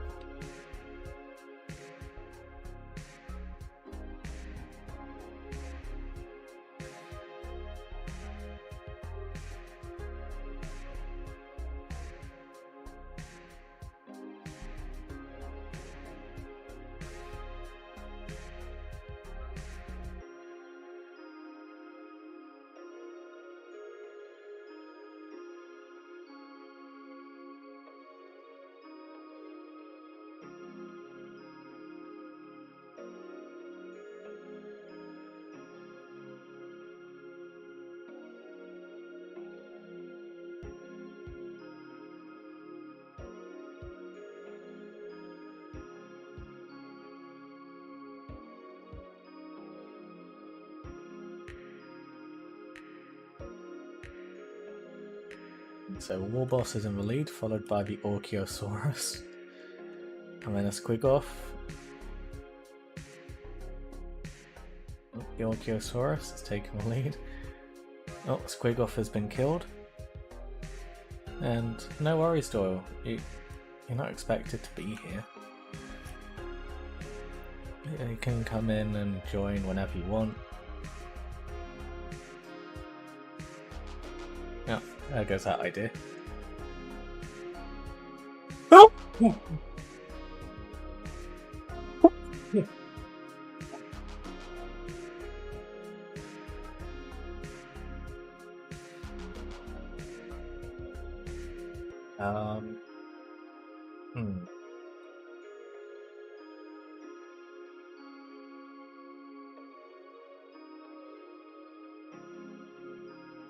Also, Stomper is on its way, and so is a Mega Dread. Will they actually survive and finish?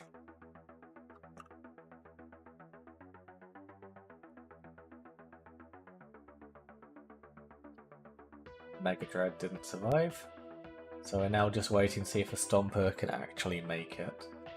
If not, we'll have to try a different map.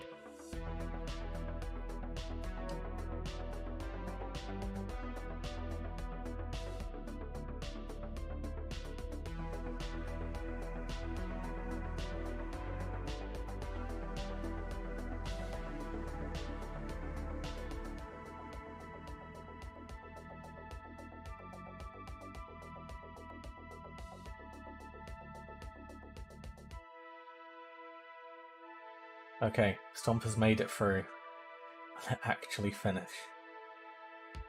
Okay, so in a notable battle, it was able to destroy an Orc Stomper.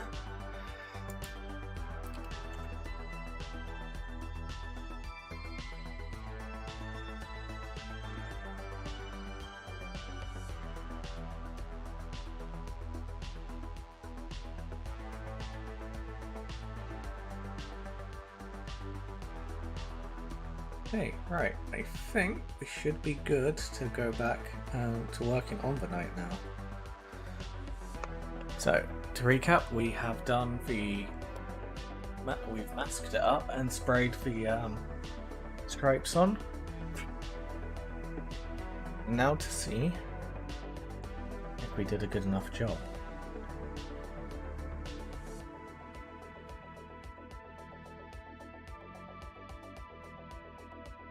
First stripe done.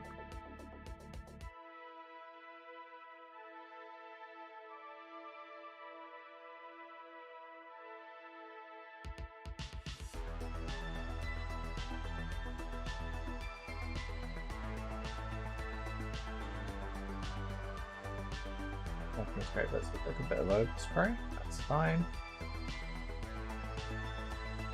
And the last little bit down here.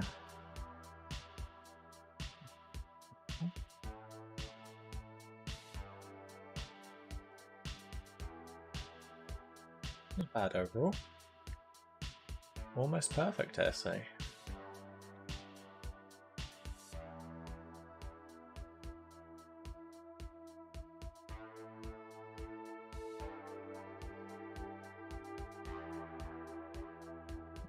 That's on. Let's gamble a little bit with this one. And mask up fully.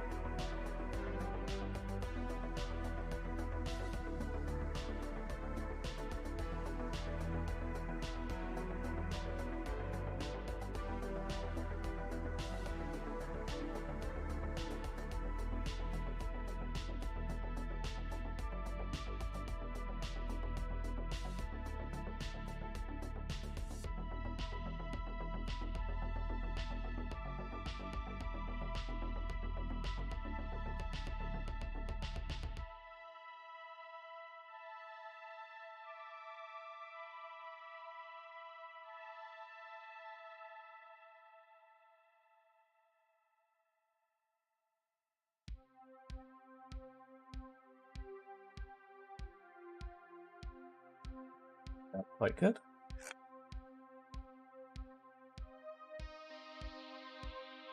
And now to remove the hazard striping effect from the top of the knife.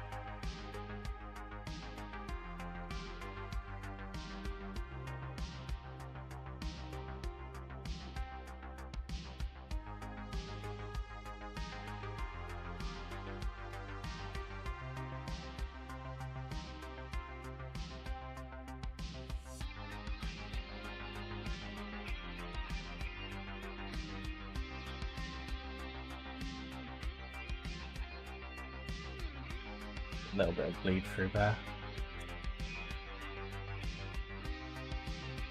But nothing we can't patch up.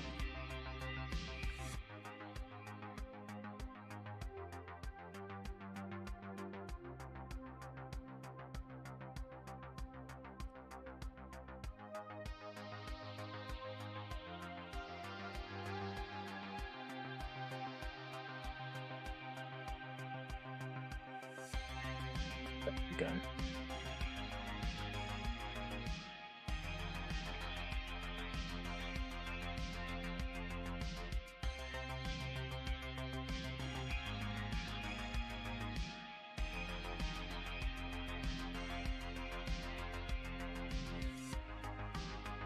Quickly take them away for a moment. And what we'll do is we will grab the actual chassis for the knight.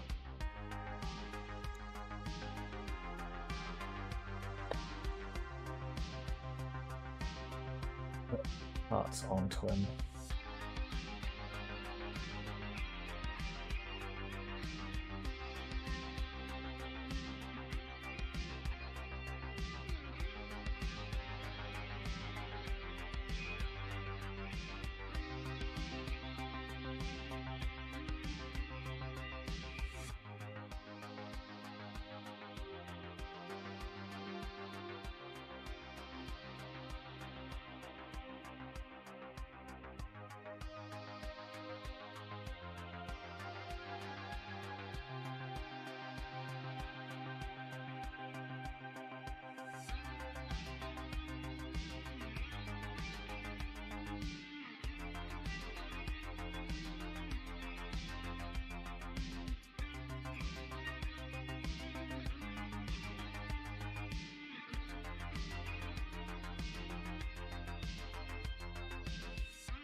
reason we need that won't go in, which is rather annoying.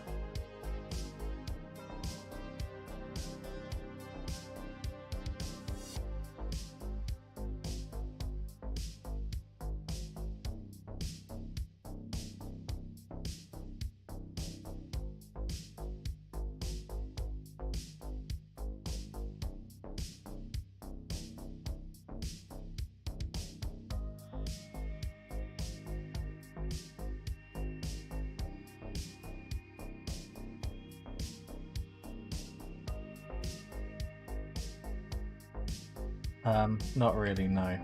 There is careful application of the blue tack being done.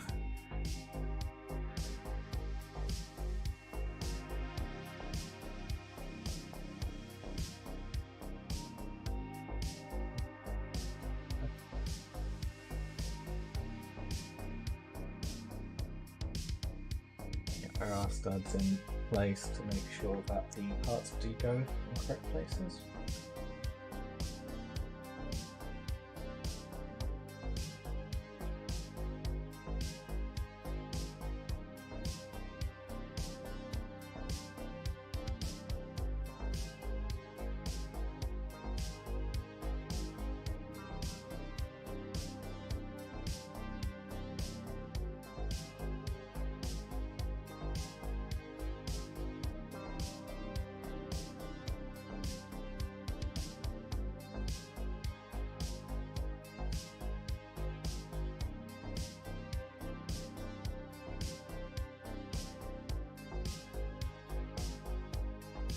We did a quite good job of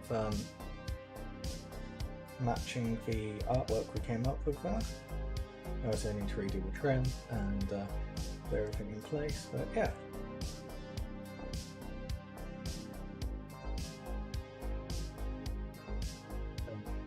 Yeah.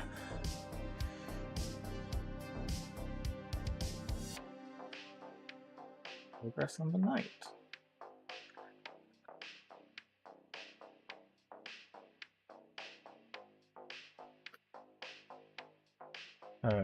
Next thing to do is to repaint the trim and paint the black on the.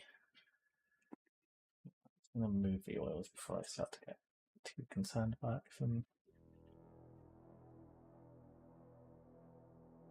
Yeah, paint the trim, tidy up the white and black, and then it'll be on to decals.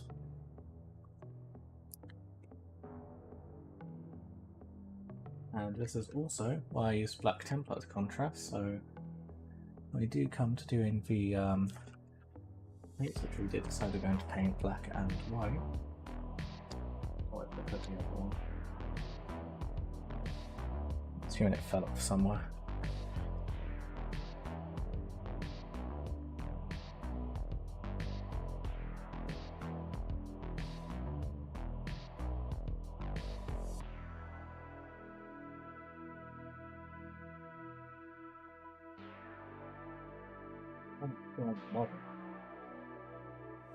Okay. All we need to do is grab our Black Templar contrast.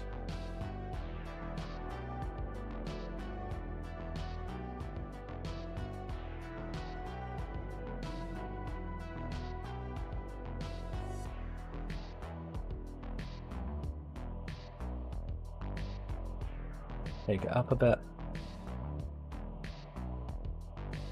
Wet paint.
Hey, so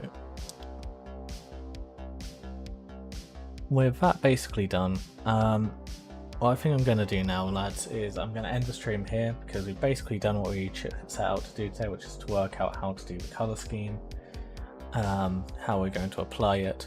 We've applied it, I've shown you guys how to use masking tape in order to achieve nice straight lines for these kinds of patterns. And now it's just going to be a matter of me tidying up the model, and then next weekend we'll be doing decals. Hopefully they'll arrive, I'll buy them tonight, and we can go from there. So as always, thanks for watching, and yeah, if you want to come and support me on in doing this, as always, there's Ko-fi and Patreon. Patreon members get access to STL files to rebuild my Emperor's Children, and yeah, supporting me on Ko-fi doesn't necessarily give you any benefit. It does give you access to certain areas of Discord server if you link your account, but otherwise, yeah. On that note, come and join the Discord server. If you're on YouTube, type in YouTube, Discord, and it will send you an invite link. And what I'll also do is I'll throw the link to my link tree in there as well in chat, so you guys have all of my socials in one spot.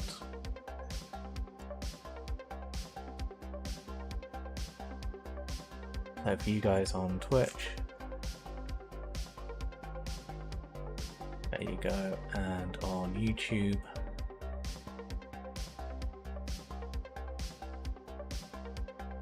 there you go as well. So yeah, thanks for watching. I hope you guys enjoyed it. If you're on YouTube, remember to like it as well, as that helps massively. And I will catch you all sometime this week.